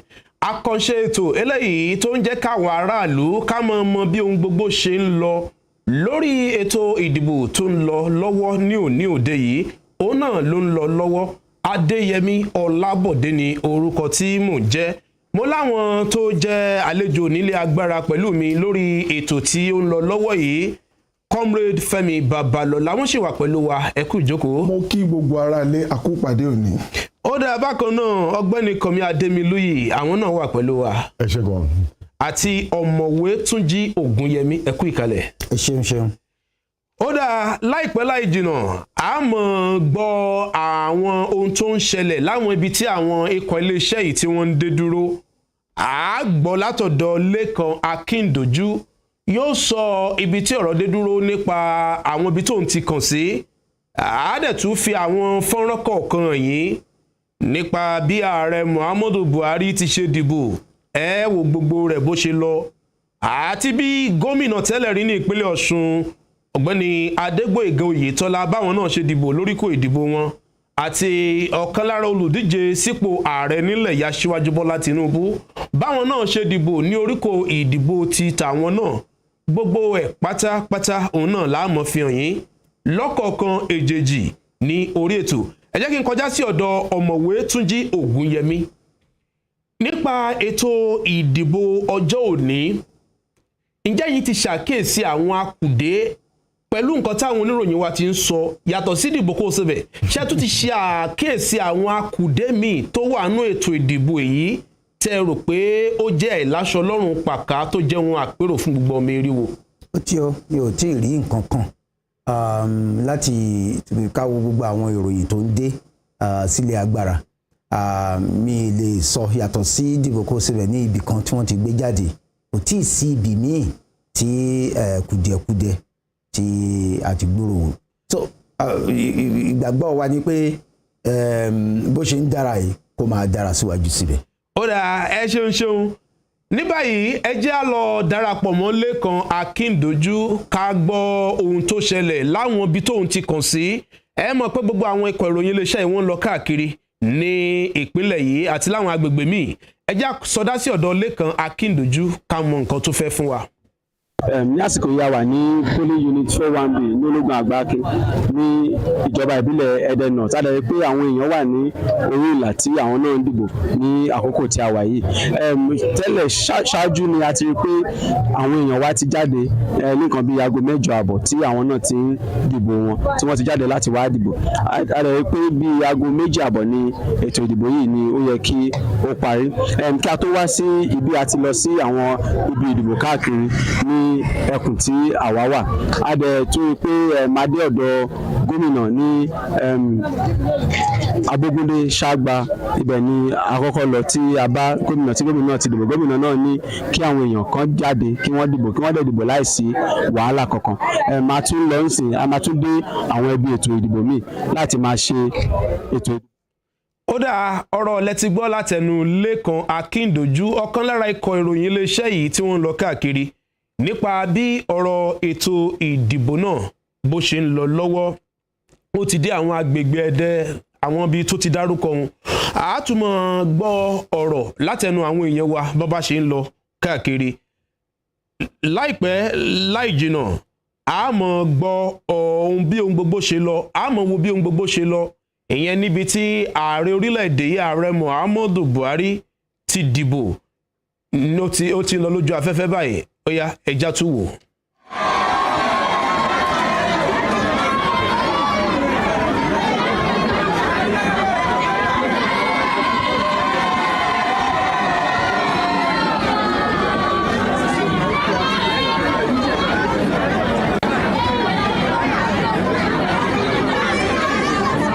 ìyẹn ní Sáríkínyára wọ́ọ̀dù tó wà ní ìpínlẹ̀ Katsina òun lẹ́ ń wò yìí fáwọn tó ń wà lórí móhùnmáwòrán àwọn tó bá ń gbọ́ wa lórí rédíò ohun tá à ń ṣe àfihàn náà ni bí ètò ìdìbò ṣe ń lọ ní bí ààrẹ Muhammadu Buhari ṣe ń di ìbò ìyẹn ní wọ́ọ̀dù kẹta níbi tán ti ń dìbò òun náà ni àwọn tó ń wò wá ti ń wò ó ẹ̀yin tẹ́ bá wà lórí Facebook náà ẹ lè mọ̀ rí bó ṣe ń lọ káàkiri bí tẹ́ bá ti ń darapọ̀ mọ́ wa ààrẹ Muhammadu Buhari lẹ́ni tí wọ́n ju ìwé ìdìbò wọn sínú àpótí ìdìbò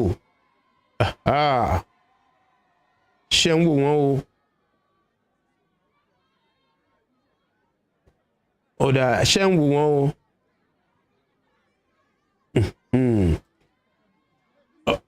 ọ̀dà ẹ tún jẹ́ ká fi fọ́nrán mi hàn wá ìyẹn nípa bí gómìnà tẹ́lẹ̀ rí ní ìpínlẹ̀ Ọ̀ṣun ọ̀gbẹ́ni Adégbóyèga Oyètọ́lá àwọn náà lẹ tí ń wò lójú ìwòran yín báyìí. The turnout has been quite impressive. You know, we still have some time. Just about not up to 11 a.m. So I believe the turnout will continue to improve. So what I've seen so far has been quite impressive. Have you had reports from other areas from your lane? Yeah, most of the places are,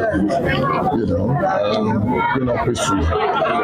Contacted in all places. I think the exercise is going on well. Thank you very much.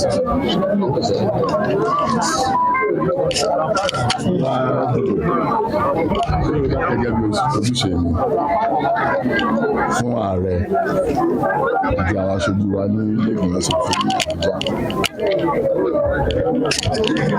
Nǹkan tí mo rí bí ó tẹ́ mi lọ́rùn.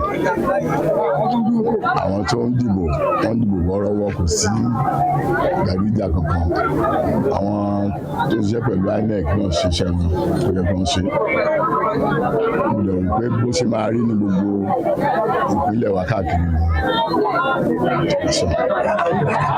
láti àwọn ibi tí àwọn èèyàn yín wà kó lè ṣe rí.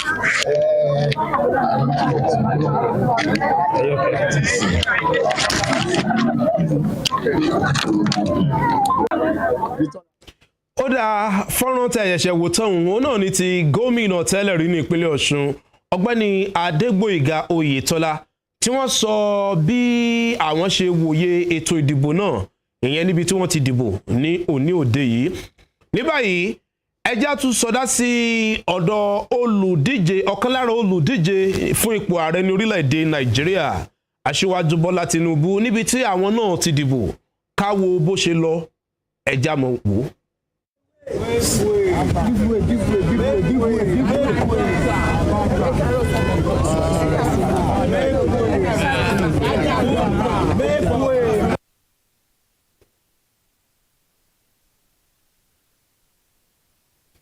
Ọ̀dà ìyàwó Aṣíwájú Bọ́lá Tinubu Olúrẹ̀mí Tinubu àwọn náà lẹ́ ń wò bí àwọn náà ṣe fẹ́ lọ dìbò. Wọ́n ti ń lọ sí oríkò ìdìbò. Wọ́n ń dìbò lọ́wọ́.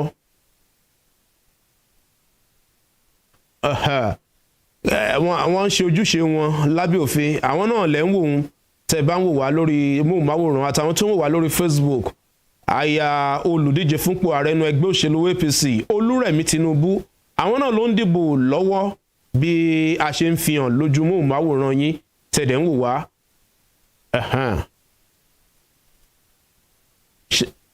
Ọ̀dà alérò wípé àwọn òǹwòye wa náà tájọ wà ní agbára ẹ̀yin náà ń wo bí ó ṣe ń lọ. Ọ̀dà ẹja.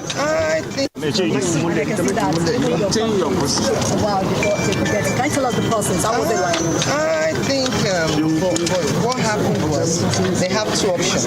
They couldn't capture my fingerprint, but they were able to capture my picture, which is they said they have those two options. If not, you know, the process is fine. It's fine so far. I guess so. I guess so because you know when they started that and it's just within a minute I'm done. So I think it's all right. So what are you looking forward to at the end of the day? It's all in God's hands, you know, and let His will be done. Ó dáa ẹ ṣeun ẹ̀yin tẹ́ ń gbọ́ wa lórí rédíò àti àwa tí à ń wò wá lórí móhùnmáwòrán Western Spring Television. Ẹ má gbàgbé ìkànnì Rave 91.7 FM náà lẹ̀ ń gbọ́ lọ́wọ́ tẹ̀dẹ̀ ń wò wá lórí ìkànnì Western Spring Television tá a wà lórí ìkànnì àádọ́wà lórí Star Times. Ní orí àkànṣe ètò yìí láti jẹ́ káràlú mọ̀ bí ohun gbogbo ṣe ń lọ nípa ètò ìdìbò tó ń wáyé lọ́wọ́lọ́wọ́ yìí. Bí a ṣe wo àwọn fọ́nrán fún àwọn tó wò wá àti bí a ṣe gbọ́ fáwọn tó gbọ́ wá lórí rédíò àti rí bí ààrẹ orílẹ̀-èdè Nàìjíríà ààrẹ Muhammadu Buhari ṣe dìbò ní agbègbè wọn àti gbọ́ látọ̀dọ̀ ọ̀kan lára oníròyìn iléeṣẹ́ yìí Lékan Akíndojú wọ́n ti bá àwọn èèyàn sọ̀rọ̀ wọ́n sọ àwọn nǹkan tó ṣẹlẹ̀ níbi tí wọ́n dé dúró.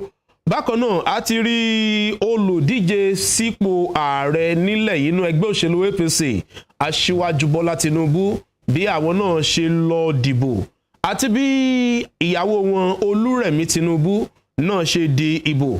Bákan náà láti rí bí gómìnà tẹ́lẹ̀ rí ní ìpínlẹ̀ Ọ̀ṣun ìyẹn ọ̀gbẹ́ni Adégbóyèga Oyètọ́lá náà ṣe ojúṣe wọn lábẹ́ òfin láti lọ dìbò ní agbègbè wọn. Ẹ jẹ́ kí n kọjá sí ọ̀dọ̀ àwọn òǹwòye tí a jọ wà papọ̀ ní orí ètò.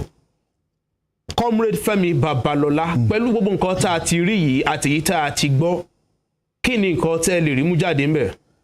Gbogbo àwọn nǹkan tá a gbọ́ ó dáa àti pé àwọn nǹkan tá a rí bíi mélòó kan dà ìkan wà tí ò dáa.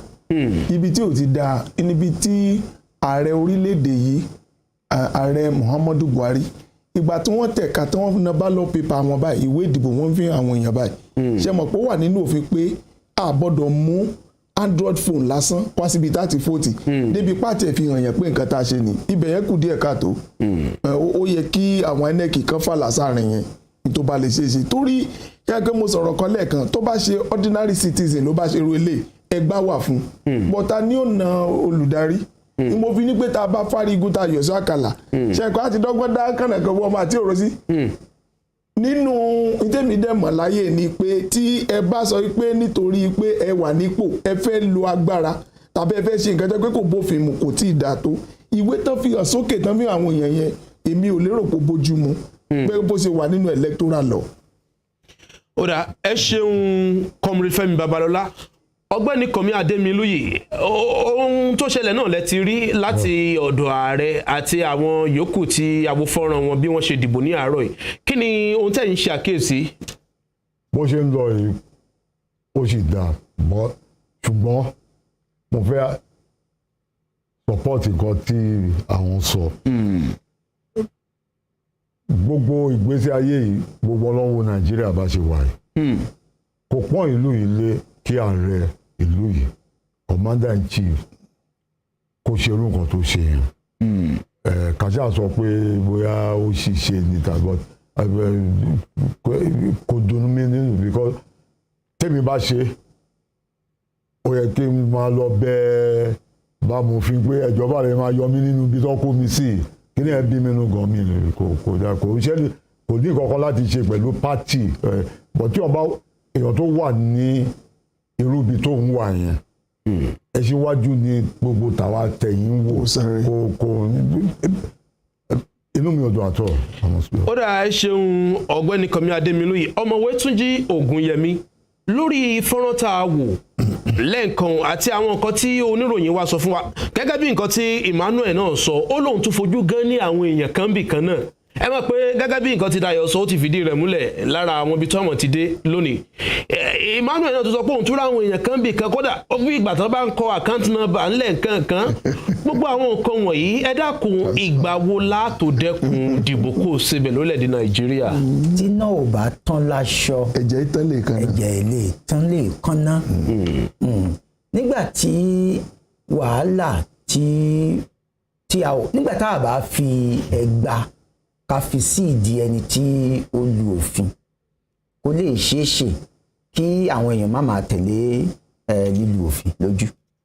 Nǹkan tó ṣẹlẹ̀ èyí tí Ìjẹ́ Àdìgbèlé gbé sí fún wa àti fọ́nrán tí a rí gbọ́ láti ọ̀dọ̀ Adédayọ̀ Ọ̀dẹ́rìnú ó ní pé ó sì kù díẹ̀ káàtó fún àṣà àti ìṣe dìbò kó o síbẹ̀ kó tó kúrò ládùúgbò wa. Ó sì máa wà pẹ̀lú wa fún ìgbà kan náà títí tí àwọn agbófinró bá bẹ̀rẹ̀ sí fi àwọn èèyàn jófin. Ṣùgbọ́n ní mi dùn wípé ìbò yìí sì ń lọ ní ìrọwọ́ ìrọsẹ̀.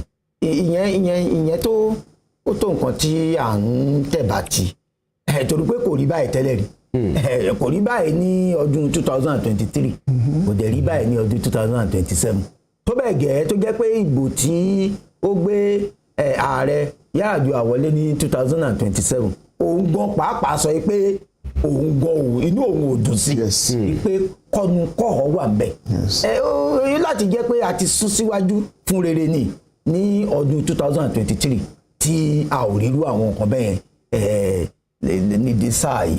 Èmi rò pé ká dúpẹ́ pé ife wa ó kún ní ìkún ìdajì ó ju pé ká sọ pé ó ṣaláìkún fún ìdajì lọ. Ó dà ẹ ṣeun Ọ̀mọ̀wé Ògúnyẹmí fún ìwòye tiyín ní orí ètò yìí. Ọ̀kan lára àwọn ikọ̀ ìròyìn iléeṣẹ́ yìí Yínká Alé òun náà ti wà nítòsí láti sọ ibi tọ́rọ̀ dé dúró níbi tó wà ẹja darapọ̀ mọ́. I'm reporting live from Ward 3, Unit 4, Ile Aroyin compound in Eden North. And as you can see, voters are here casting their vote peacefully. There is no chaos. The BVAS is working perfectly. There is a lot of security presence also on ground. You're going to be speaking with someone that has just recently casted his vote. Good morning. Good morning to you. How was the exercise like? The exercise has been going well. Have you casted your votes? How was it like? Yes, I've already done that, and it was going well. Everything is perfect. The system is okay, and we haven't recorded any consult or any problem here. We thank God for the peaceful going of the exercise. Did the beavers work very well? Exactly, everything is working perfectly. Okay, you've heard from him. He said everything went as peaceful as he actually envisaged. My name is Olayinka Ale, and I'm reporting from Eden North. I'll be bringing you more reports. Oda ó ṣeun Yínká Alé ohun tí Yínká Alé sọ ní èdè Gẹ̀ẹ́sì fún àǹfààní àwọn olùgbọ́ wa àtàwọn tó ń wò wá lórí Western Spring Television àti tó ń gbọ́ wa lórí Rave 91.7 FM ó jẹ́ kó yé wa wípé òun wà ní wọ́ọ̀dù kẹta yúnìtì kẹrin ilé àrùn ìyẹn ní agbègbè Ẹdẹ lára nǹkan tó sọ òun náà ni lára nǹkan tí ẹni tó ṣe ìfọ̀rọ̀wánilẹ́nuwò fún sọ ó ní wípé ẹ̀rọ BVAS wọn ló ṣiṣẹ́ bó ṣe yẹ kó ṣiṣẹ́ gẹ́gẹ́ bí nǹkan tí Ọláyínká Alé sọ ó ní ohun gbogbo ń lọ létòlétò kò sí pé nìkan tẹ òfin lójú mọ́lẹ̀ báṣubàṣu kò sí pé àwọn kan hùwà jàǹdùkú ìwà pàǹlẹ́ǹbì kan ẹ jẹ́ kí n lọ sí ọ̀dọ̀ ọ̀mọ̀wé Ògúnyẹmí pẹ̀lú ohun tá a ti gbọ́ yìí àwọn ẹ̀rọ nínú àwọn ètò ìdìbò tó ti ń kọjá wáyé sẹ́yìn a máa ń gbọ́ láwọn ibìkan tí wọ́n sọ pé ẹ̀rọ BVAS ó ń ṣe àṣemọ́ṣe pẹ̀lú eléta àti kan ti gbọ́ yìí bó ti ẹ̀pá lè bá ti ìgbà wọn míì kí ni ìgbéléwọ̀n tẹ̀lé fún àjọ elétò ìdìbò ilẹ̀ yìí INEC. Èmi á fún ní ìgbéléwọ̀n 100 nínú 100.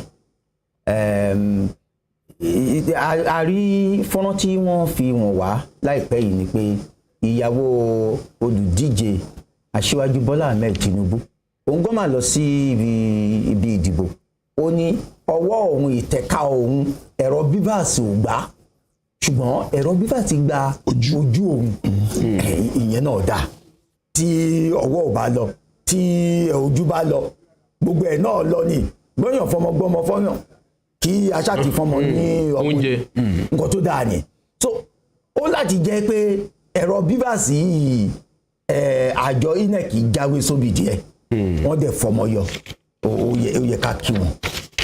ó dà ẹ ṣeun ọ̀mọ̀wé Túnjí Ògúnyẹmí kí n lọ sí ọ̀dọ̀ Comrade Fẹ́mi Babalọ́lá ètò ìdìbò tó ń lọ lọ́wọ́ nínú tá a fi hàn àwọn èèyàn wa sẹ́yìn lè sọ pé afàyàfà ilẹ̀ yìí afàyàfà àjọ INEC ti wọ́ kúrò níbi ìtànà gẹ́gẹ́ bí nǹkan tí ọ̀mọ̀wé Ògúnyẹmí sọ. èmi gá wò bẹ́ẹ̀ torí pé nígbà tí àjọ elétò ìdìbò fẹ́ sọ̀rọ̀ wọ́n ní àwọn machine tá a máa lò BVAS tá a máa lò tó dórí internet Korea ni wọ́n connect ẹ̀ mọ́ either Korea or China mo rántí ibi tí wọ́n láwọn ti lọ kó wa pé not even Nigeria internet làwọn máa lò ipe ó ti ní gbogbo nǹkan táwọn fẹ́ ṣe pé tí nǹkan yìí bá ń ṣe báyìí tó ń yẹn ni eléyìí tí ó lè fail and nínú ọ̀rọ̀ tí ìyàwó Aṣíwájú Bọ́lá Ahmed Tinubu sọ pé nígbà àwọn òràdàn wọ́n sáré fòdè ṣẹbọ ọwọ́ ò lọ bọ̀ tójú lọ kíkùn sá ti lọ nínú méjèèjì ó dà pé INEC ra yẹn wọ́n rí ṣe dáadáa wọ́n yẹ ká tó tẹ̀síwájú o so èmi náà fún ọ ní 100 tásán yẹn. ó dà ẹ ṣeun Comrade Fẹ́mi Babalọ́lá kí n sọdá sí ọ̀dọ̀ ọ̀gbẹ́ni Kànmí Adémilúyì yàtọ̀ sí ọ̀rọ̀ ó ṣe BVAS kò ṣe BVAS nínú àkọọ́lẹ̀ àjọ elétò ìdìbò pẹ̀lú bí àwọn èèyàn ṣe ń fi orúkọ sílẹ̀ fún ètò ìdìbò iye àwọn tó gba káàdì ètò ìdìbò pẹ̀lú ohun tí àjọ INEC gbé jáde lórí òǹkà àwọn tó gba káàdì ìdìbò lórílẹ̀‐èdè Nàìjíríà kí ni ìyàtọ̀ nínú ti ọdún yìí àti ti ọdún mẹ́rin sẹ́yìn kí lẹ lè sọ nípa rẹ̀. ẹ ṣe èmi rò pé ó yẹ kí àwọn tó jáde lénìí from nǹkan kékeré tí mo rí nínú stúdíò yẹn ẹ jẹ́ kí n bọ́ síta látàárọ̀ mo rò pé ó yẹ kó sì dájú bó ṣe wà yìí lọ kò sígbà tí mo bá ọmọ mi sọ̀rọ̀ lórí fóònù ibì kan náà láti máa ń dìbò ní Èkó ó dẹ̀ ní àwọn pé wọ́n jáde dáadáa but ó rò pé ó yẹ kó tún pọ̀ jù yẹn lọ àwọn kìíní táwọn wò lórí eré yìí ó dáná but èmi rò pé àwọn èèyàn tó máa jáde máa pọ̀ jù lọ but of course tàbí ó di aago mélòó kó tó tán títí ọ̀kadà ọwọ́ rọ̀lẹ́. So ká ṣe máa wò bọ̀dẹ̀ mi rò pé àwọn èèyàn tó jáde máa pọ̀ jù yìí lọ. ó dà ẹ ṣeun ọ̀gbẹ́ni Kànmí Adémilúyì ọmọwé Túnjí Ògúnyẹmí gẹ́gẹ́ bí àlàyé tí àjọ INEC ṣe àti àwọn ìgbáradì tó ti fi ń tó àwọn aráàlú létí ṣáájú àsìkò yìí ṣáyìn rò wípé wọ́n gbáradì fún àwọn tó nípèníjà ara àwọn tó ní akùdé kan àbómi lágọ̀ọ́ ara wọn ṣáyìn rò pé wọ́n gbáradì tó lọ́tẹ̀ yìí.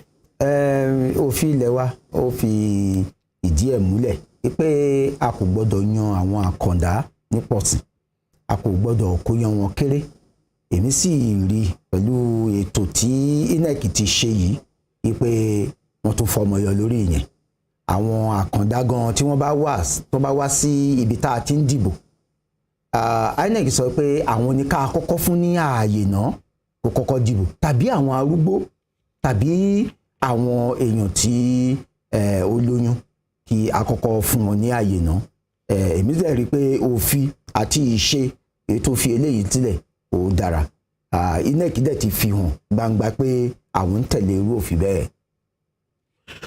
ó dáa ẹ ṣeun ayẹyẹ wa tẹ bá ṣì ń ṣẹ̀ṣẹ̀ ń darapọ̀ mọ́ wa orí ìkànnì Rave 91.7 FM tó wà lágùnbẹ léwo ńlú Òṣogbo náà lẹ ti ń gbọ́ wa yìí àìdẹ̀ ń wò wá náà lórí Western Spring Television tá a wà lórí Star Times ìkànnì 150 ìyẹn ní orí Star Times ẹ lè máa wò wá náà lórí àwọn ìtàkùn ayélujára tí à ń lò káàkiri ní orí Facebook ẹ máa darapọ̀ mọ́ Rave 91.7 FM bákan náà ẹ lè máa darapọ̀ mọ́ wa ní orí Western Spring Television ní orí Facebook lórí YouTube náà ẹ lè máa wò wá bó ṣe ń lọ lọ́wọ́lọ́wọ́ yìí kò síbi tẹ́ ẹ wà káàkiri àgbáyé tí ẹ ti lè máa gbọ́ ètò tó ń lọ lọ́wọ́ tẹ́ẹ̀dẹ̀ tí lè mọ́ wò wá ẹ má gbàgbé ẹ wá wa rí lórí radio.garden àbí lórí www.ravefmng.com ètò tó ní í ṣe pẹ̀lú bí ohun gbogbo ṣe ń lọ nípa ètò ìdìbò tó ń wáyé lónìí òun náà la fi ń tó yín létí ẹ má gbàgbé bí àwọn ikọ̀ wa bá ṣe ń lọ káàkiri láti ibìkan síbòmíì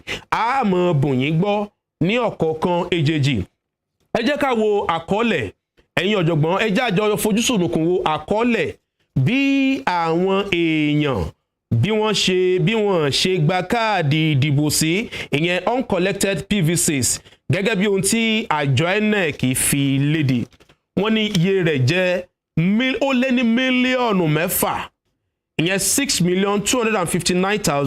6,259,229 ṣé ẹ rò pé èyí jẹ́ nǹkan tó ń kọ́ ọ̀yàn lóminú lórílẹ̀‐èdè Nàìjíríà yẹn bẹ̀ látọ̀dọ̀ ọ̀mọ̀wé Túnjí Ògúnyẹmí. èèyàn tí ó ṣèbè àtẹ ta ni kí Ṣàngó pa. ọ tó ń kọ́ ọ̀yàn lóminú lórílẹ̀‐èdè Nàìjíríà yẹn bẹ̀ látọ̀dọ̀ ọ̀mọ̀wé Túnjí Ògúnyẹmí. èèyàn tí ní ká fi ṣe ẹni tó tilẹ̀ sí rárá. INEC sọ pé ẹ wá forúkọ sílẹ̀ àwọn èèyàn dẹ̀ fi orúkọ sílẹ̀ àwọn èèyàn tó wá gba káàdì wọn wá lé ní wọ́n fi belenja lé ní mílíọ̀nù 6 wọ́n lé ní mílíọ̀nù 100 àwọn tó gba káàdì wọn 87 million ló gba káàdì ó wá kù mílíọ̀nù 6 àti belenja díẹ̀ tí ó gbà wọ́n ṣe dà ìyẹn láti jẹ́ pé ìdá 93 nínú 100 ni àwọn tó gba káàdì wọn ìyẹn náà ò burú àwọn tí ó gba káàdì wọn pọ̀ yes ṣùgbọ́n àwọn tó gbà wọn kọjá ọ̀làjú àwọn tí ó gbà so tí a bá ti rí èèyàn tó ń gba máàkì 93% 93 nínú iṣẹ́ ó ti ṣe dáadáa. ó dáa ẹ ṣe comrade Fẹ́mi Babalọ́lá tá bá wo ìpínlẹ̀ Ọ̀ṣun iye àwọn tí ó gba káàdì ìdìbò wọ́n ní ó lé ní ẹgbẹ̀rún lọ́nà ọ̀tàlélọ́ọ̀ọ́dúnrún ìyẹn 360,794 nínú ìgbéléwọ̀n wọn ló jẹ́ 18.5%. kí ni ìwòye yín lórí òǹkà náà. tí n bá ní kí n dó lórí fígọ̀ 18.5 manuel kò ní ìtumọ̀ ṣùgbọ́n kì í ṣe Ọ̀ṣun ló yẹ ká ti rí irú nǹkan tó pọ̀ tó bá tí wọ́n ti gbà. ẹ jẹ́ ká wò kí làwọn nǹkan tó lè fà á tí wọ́n ti fi gbarú káàdì bẹ́ẹ̀ bóyá káwo látọ̀dọ̀ ìjọba bóyá yẹ kí ìjọba fi àkókò kan sílẹ̀ bí holiday ó yá níjọba gbogbo yẹn lọ gbà ó lè jẹ́jọ́ kan ó lè jẹ́jọ́ méjì ni wọ́n fi sílẹ̀.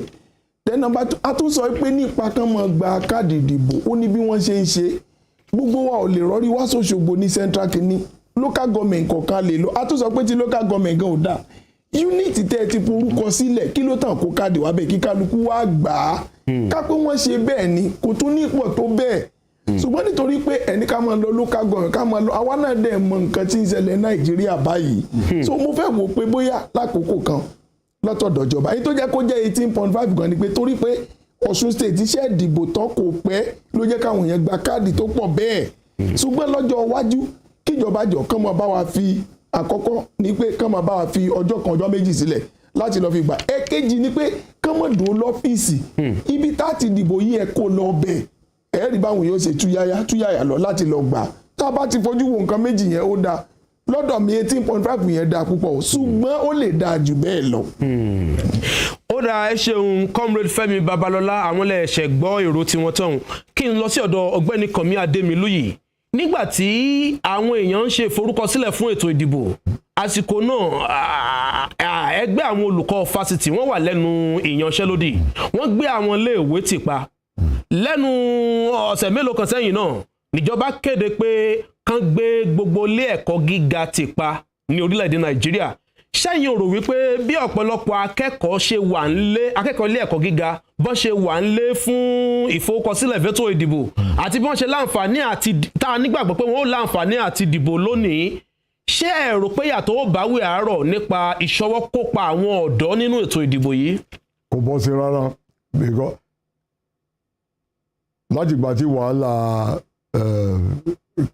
Kamati University ti bẹ̀rẹ̀ yẹn gbogbo àwọn ọ̀dọ́ tèmi tí àwa rò pé wọ́n máa gba káàdì wọn kọ wọ́n ti padà lọ sílé wọn ẹlòmíì tí wàá lọ ṣe youth call aláti wá bá ṣe máa ṣe bá ṣe ń ṣe àwọn kìíní èmi believe personally ó yẹ kí everybody dìbò it be compulsory but àti ìdébẹ̀ yẹn but èmi feel pé àwọn tó gba card Jákàndé èmi láìkọ́ ní Jákàndé ṣe Jákàndé ó sọ fún àwọn èèyàn bírú màmá mi pé everybody in Lagos State a fẹ́ wọ hospital ìjọba mo fẹ́ rí káàdì ẹ̀ ṣé ń gbádùn mi. àgbọ́yé. tó bá fẹ́ mú ọmọ ẹ lọ sí school ìjọba káàdà nǹkan kí o fẹ́ àwọn ilé ìjọba tó ta yẹn pé ká máa sanwó lóṣooṣù táwọn èèyàn rush ẹ̀ gan-an ọ̀lẹ́ price for ladies about 70 million. nígbà náà. nísìnyí lọ́wọ́lọ́wọ́ báyìí. èlò nígbà pọ́kúlówó ẹ̀ nígbà bíi 4,000 naira. ẹ̀kan wọn máa san lóṣooṣù lẹ́yìn gba owó oṣù yín lọ yọ. tẹ́ bá mọ báwọn èèyàn pọ̀ ṣe sáré lọ gba card fẹ́ẹ̀kú ni. èmi tàbá wo ọ̀la èmi fi pé nǹkan tó yẹ kí gbogbo àwọn ìjọba ṣe nìyẹn. kò sẹ́ni excuse because ìdílé òun ṣe pé bóyá wọ́n ní kó lọ gba card tàbí ó fẹ́ dìgbò o láti ní card ni so kò tẹ́ ń ṣe pé mo fẹ́ dìgbò eléyìí ni pé survivor ní card pé mo fẹ́ lọ sí hospital mo fẹ́ fọmọ mi sí iléèwé ìjọba mo fẹ́ gbalé ìjọba tó bá ní káàdì ẹ̀ o lè ṣẹ́ni tí ilé kò ń gbà yẹn náà kò sẹ́ni bọ́ tó gbé kó tí o mọ̀ ń gbà yẹn èmi fi ó yẹ ká padà lọ sí bí Jákàndé ṣe ṣe. bí Jákàndé ṣe ṣe ń gbà náà. nǹkan táwọn sọ náà ó tọ́ lọ sọ pé bóyá bá ti fi bí ijọ́ mẹ́ta wọ́n kọ́ ti fi ijọ́ mẹ́ta maybe irú Wednesday to Friday pé àfihàn tó nìkan ṣe lọ wá bó ṣáà ṣe máa èmi bí ìpọ́n bá ti ṣe wọ́n bá lè ti ṣe kọ́ ẹ pé èèyàn lè lọ gba ibi tó súnmọ́ ilé tó aláti wo gbogbo ilé fún the next 4 years. ṣe gan ni ọ̀gbẹ́ni Kànmí Adémilúyì ẹ jẹ́ kí n lọ sí ọ̀dọ̀ ọ̀mọ̀wé Túnjí Ògúnyẹmí olùkọ́ni nílé ẹ̀kọ́ gíga nígbà tí wọ́n mọ̀ wípé àsìkò tí àwọn ẹgbẹ́ olùkọ́ fásitì ASUU wà lẹ́nu ìyanṣẹ́lódì àwọn akẹ́kọ̀ọ́ ọ̀pọ̀lọpọ̀ nínú wọn ló wà nílé tí wọ́n sì láǹfààní láti forúkọ sílẹ̀ fún ètò ìdìbò ìgbà tí wọ́n tún sọ pé wọ́n fẹ́ dìbò wọ́n kéde pé kí gbogbo ilé ẹ̀kọ́ fásitì kí wọ́n di títì pa ní orílẹ̀-èdè Nàìjíríà ṣẹ́yìn ò rò wípé iye àwọn akẹ́kọ̀ọ́ iye àwọn ọ̀dọ́ tí yóò dìbò lọ́dún yìí yóò fẹ́ rú gọ́gọ́ ju àwọn tí èyí tá a ti ń ṣe tẹ́lẹ̀ nínú ètò ìdìbò tó wáyé lórílẹ̀-èdè yìí? Ó lè rí bẹ́ẹ̀ ni ṣùgbọ́n wọ́n ní ẹwẹ́nu ọlẹ̀ ẹwẹ́nu ọkọ́ èyí tó pọ̀ jù nínú àwọn ọ̀dọ́ tó wà ní iléèwé gíga yẹn ni wọ́n ti ṣe ìforúkọsílẹ̀ ibẹ̀ náà ti ṣe nígbà tá a bá dẹ̀ sọ pé a fẹ́ dìbò ẹ máa lọlé ẹ ti iléèwé ìyẹn láti jẹ́ pé àwọn tí ó máa dìbò á dín ní ọ̀nà tó pọ̀ púpọ̀ sí àwọn tó yẹ kó lè dìbò tí a ò bá ti iléèwé èyí ni láti fi ìmọ̀ràn síta pé kò yẹ ká máa ti ilé ìwé nígbà tá a bá fẹ́ dìbò kò sí ìtumọ̀ nínú ẹ̀ àfi tó bá jẹ́ pé a ti ṣe pé káàdì ìdìbò a ṣe é dìbò ní ibikíbi tí èèyàn bá wà gẹ́gẹ́ bí a ṣe lè lo káàdì báǹkì láti gba owó ní ibikíbi tí a bá lè gba owó ní ibikíbi pẹ̀lú káàdì tá à ń pè ní ATM ti báǹkì kò sí nǹkan tó yẹ ká má lè dìbò níbikíbi tí a bá wà ní Nàìjíríà bẹ́ẹ̀ ṣùgbọ́n mo rò pé nǹkan tá a ṣe ní ọjọ́ iwájú nìyẹn bóyá àti ìlágbára ẹ̀ nísinsìnyí. Ẹ ṣeun a jẹ́ pé ọ̀rọ̀ tẹ́ ẹ sọ ẹ̀yin ṣé a lè sọ pé ìdí rèé tí ẹgbẹ́ ASUU tí wọ́n fi gbójú agan nígbà tí ìjọba kéde pé kí wọ́n gbé àwọn ilé ẹ̀kọ́ gíga ti pa. Ìkan lára ìdí nìyẹn ṣùgbọ́n ẹ má gbàgbé pé ASUU àti ìjọba gan fúnra wọn ò kì í ṣe ọ̀rẹ́ púpọ̀ ọ̀rẹ́ wọn ò dánmọ́rán púpọ̀ ẹ má gbàgbé pé fún oṣù bíi 8 ní ọdún tó kọjá ní ASUU àti àwọn ọmọ wọn àti àwọn ẹlẹgbẹ́ wọn ni wọn ò fi ṣiṣẹ́ nípa gbọ́nmísí omi òtó láàrin wọn àti ìjọba ṣùgbọ́n bó ti lè wù kó rí nǹkan tí ASUU ń sọ ni pé ká ti yunifásitì pa kò dàbí ẹni pé à ń fi ọwọ́ pa idà àwọn àjọ kan nínú yunifásitì tá à ń pè ní senate lójú ni torí pé agbára àti sọ pé ẹ máa lọlé o ẹ má ṣiṣẹ́ o àtàbí ẹ padà síbi iṣẹ́ o ẹ má ṣe eléyìí o agbára yẹn wà lọ́wọ́ senate university tí national university commission èyí tó fi àṣẹ léde pé ẹ ti university pa tó bá wá ṣe irú eléyìí ASUU sọ pé agbára kan tí a fún university tá à ń pè ní autonomy èyí tá à ń pè ní ṣe ní bó ṣe tọ́ ní ọ̀dọ̀ ti ara onírú agbára bẹ́ẹ̀ láti gbà kó lọ́wọ́ àwọn university ni èmi ò lè fi gbogbo agbára tẹ̀lé ọ̀rọ̀ tí ASUU sọ ṣùgbọ́n mo mọ̀ pé òótọ́ púpọ̀ ó wà nínú ọ̀rọ̀ náà.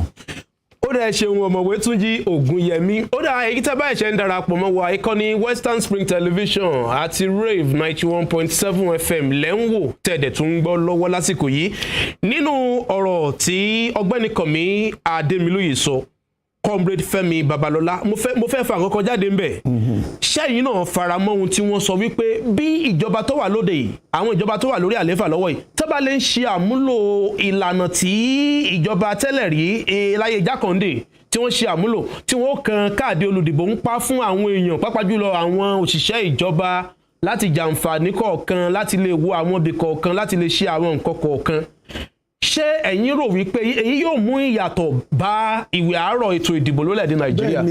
bẹ́ẹ̀ ni o kódà kan fà síwájú jù bẹ́ẹ̀ lọ kán tó fi kinní kan kún ẹni tó bá fẹ́ gbowó ní báǹkì ẹni tó bá fẹ́ gba àwọn ẹ̀yáwó àtàwọn owó tán máa ń bún yẹn pé òkè ẹja fún ní grant tàbí bíi loan ẹ kọ́kọ́ fi káàdì yín hàn náà níjọ́hun tẹ́yàn pa ọmọ bá fẹ́ wọ school wọ́n máa ń attach ms photocopy tẹ́ bá mọ́ ọmọ wá ẹ fi hàn pé àtọ́ kì í ṣe pé bóyá wọ́n ń sọ ibi tí wọ́n dìbò sí ṣùgbọ́n tán sọ ni pé kí kálukú lè ní lọ́wọ́ nítorí àti yan adarí rere sórí ìwà tí ó mọ̀ darí wa ó dáa púpọ̀ tẹ́ bá wò ní ẹnìkan sọ̀rọ̀ fún mi pé ní Middle East dynamics of Middle East politics tẹ́ bá wo ọ̀rọ̀ Israel wọ́n ní bọ́n ṣe ń dìbò wọn ṣàṣà ni ẹni tó èjì tán fi ń dìbò tí ò ní ní káàdì ìdìbò wọn lọ́wọ́ ó ti dàbí òfin ní kó tó nípa lórí EMB à ń ra sọ̀rọ̀ kan níbẹ̀ yẹn pé even ní Australia ni o ṣe kí ní kan bá o ti ní fine ti wà fún ọ 3 oṣù mẹ́ta so níwọ̀n gbà tí a bá lè lórú òfin báwọn a ní rí ẹnìkan tí ó sọ pé òní ní káàdì lọ́wọ́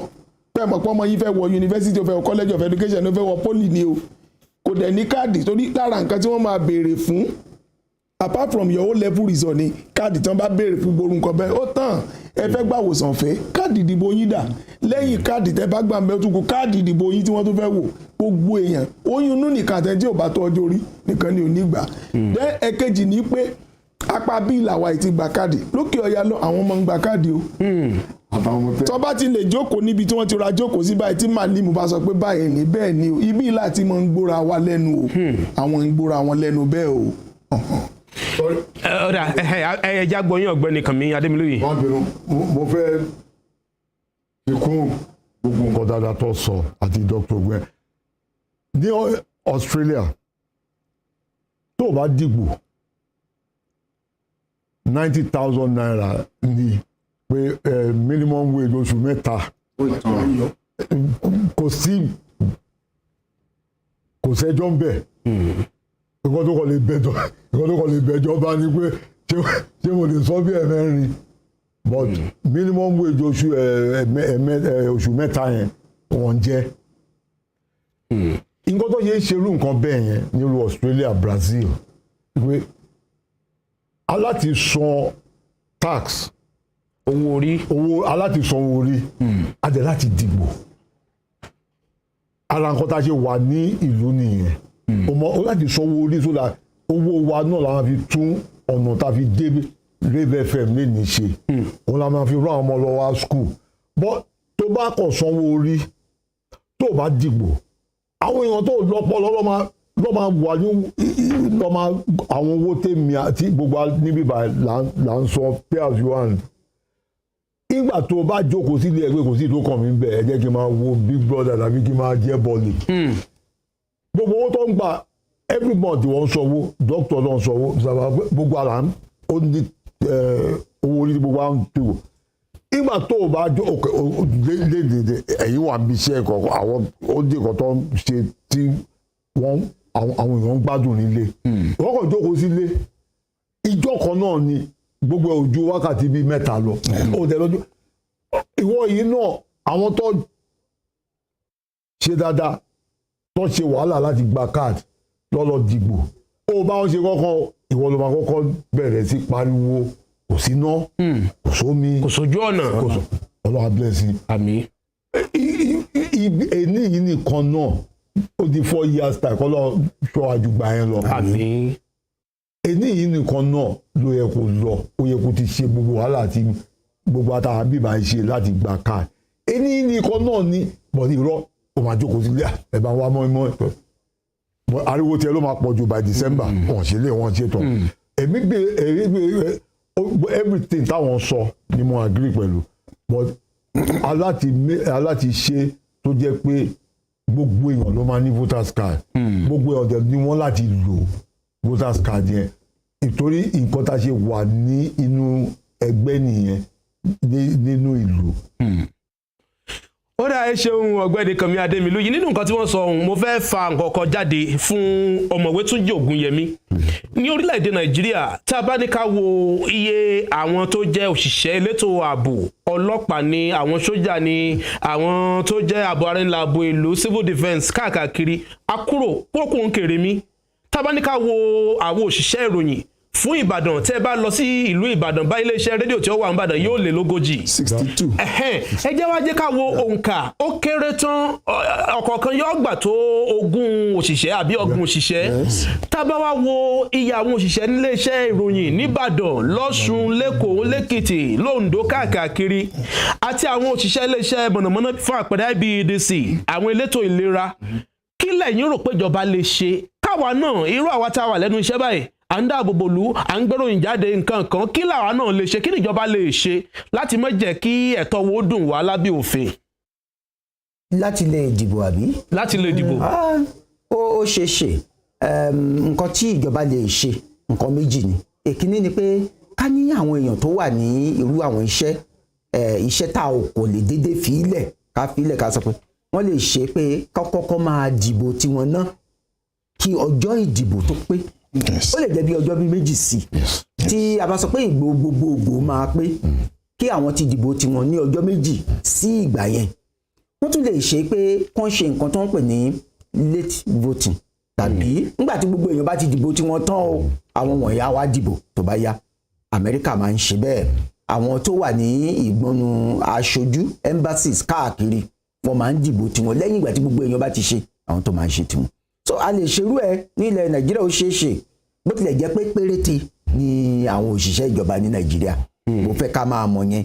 Àwọn èèyàn tí ó ń ṣiṣẹ́ fún ìjọba ní ìpínlẹ̀ Ọ̀ṣun yìí wọ́n máa tó 1,100,000. Ìpínlẹ̀ Ọ̀ṣun yìí dẹ̀ rí 5 million ni wọ́n. So ìbò àwọn civil servant àti public servant ní ìpínlẹ̀ Ọ̀ṣun yìí kò jámọ́ nǹkan kan, kò rí lè jámọ́ nǹkan kan. Ṣùgbọ́n bí ò ṣe jámọ́ nǹkan kan yẹn ẹ̀tọ́ tún ni fún èèyàn tó jọmọlúàbí láti lọ dìbò láti jẹ́ ìkan nínú ikọ̀ tí ń mú kí ìgbà rere kó sùn wá bọ̀. Ó dáa, ẹ ṣeun ọ̀mọ̀wé Túnjí Ògúnyẹmí. Ẹ̀yin tẹ́ bá ẹ̀ṣẹ̀ ń tan rédíò yín ìkànnì Rave 91.7 FM tó wà ní Àgùnbẹ́ Léwo ńlọ Òṣogbo náà lẹ́ ń gbọ́ lọ́wọ́.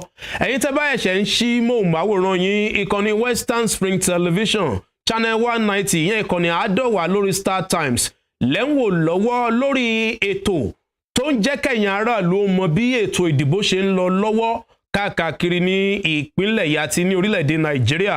Ẹ má gbàgbé wípé àwọn ikọ̀ ìròyìn iléeṣẹ́ yìí wọ́n ń lọ káàkiri wọ́n sì ń fi ọ̀rọ̀ tó wa létí, wọ́n ń fi ìròyìn tó wa létí pẹ̀lú àwọn nǹkan tí wọ́n ń ṣe àkíyèsí láwọn ibi tí wọ́n ń dé dúró lórí ètò ìdìbò tó ń lọ lọ́wọ́ yìí. Ẹ jẹ́ ká lọ sí òdì kejì. Tá a bá dé láti òdì kejì ètò yìí yóò tẹ̀ síwájú. Ẹ kú ìkàlẹ̀ o, ẹ má gbé kúrò.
Everything's supposed to be plenty.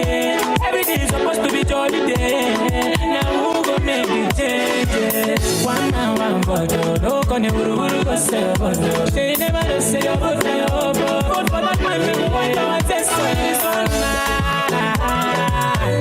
We go make all things so right. This one man, we go make Nigeria unite.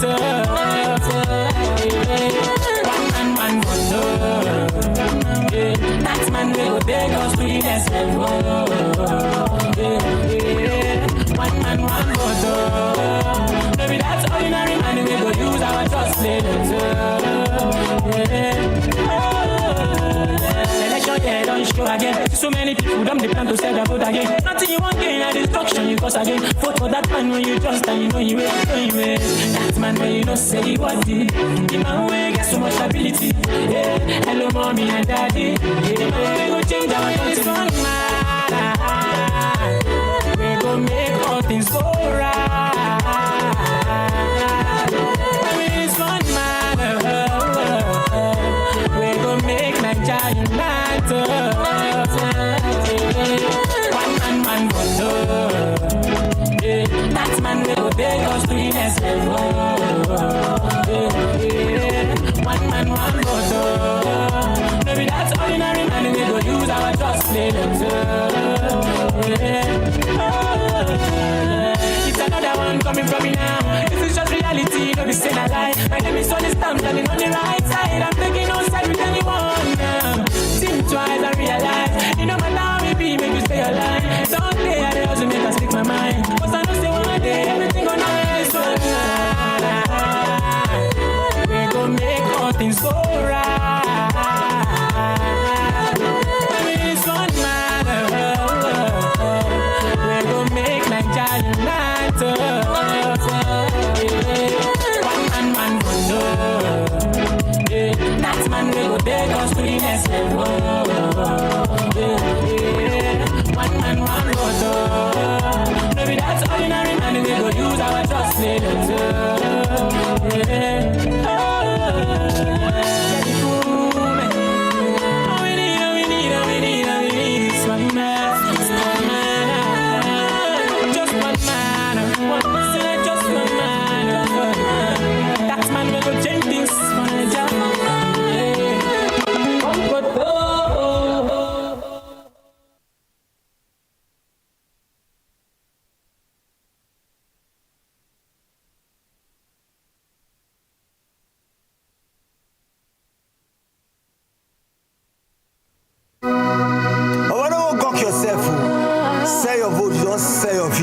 sell your birthright.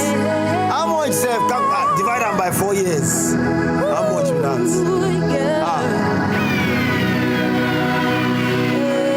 No sell your photo. No matter the thing them they tell you. No matter how the thing they do you. No matter how much money them they give you. No sell your photo. No need to fight. Because your picking no go join you. They go, they won't corner, they love you. Oh, don't sell your photo. Yeah. Okay, if you look at the situation, everything harsh for this our nation. Poverty rising and inflation. Line still day for the fuel station. Things gotta change my determination. This election, no intimidation. Protect your selection, we gotta make sure everybody votes count for the future. For the future. Don't let anybody deceive you. Don't let them take your vote from you. Now your future be that. Yeah. Now your future be that. Yeah. Oh, yeah. Together we can make Nigeria better. Oh, yeah. One voice. We can make Nigeria better. Oh, yeah. No sell your photo. No sell your photo. No matter the thing them they tell you. Who decision be that? No matter how the thing they do you. No matter how much money them they give you. No sell your photo.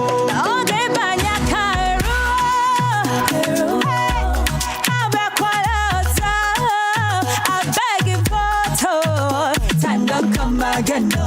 Them done they show their face, so no sell your right, so no follow them fight, so it's over to you, so no fear speak up to you. So ginger, don't let anybody spoil them for you. The power is in you, no sell am for money, no sell your boat, your right, your hope.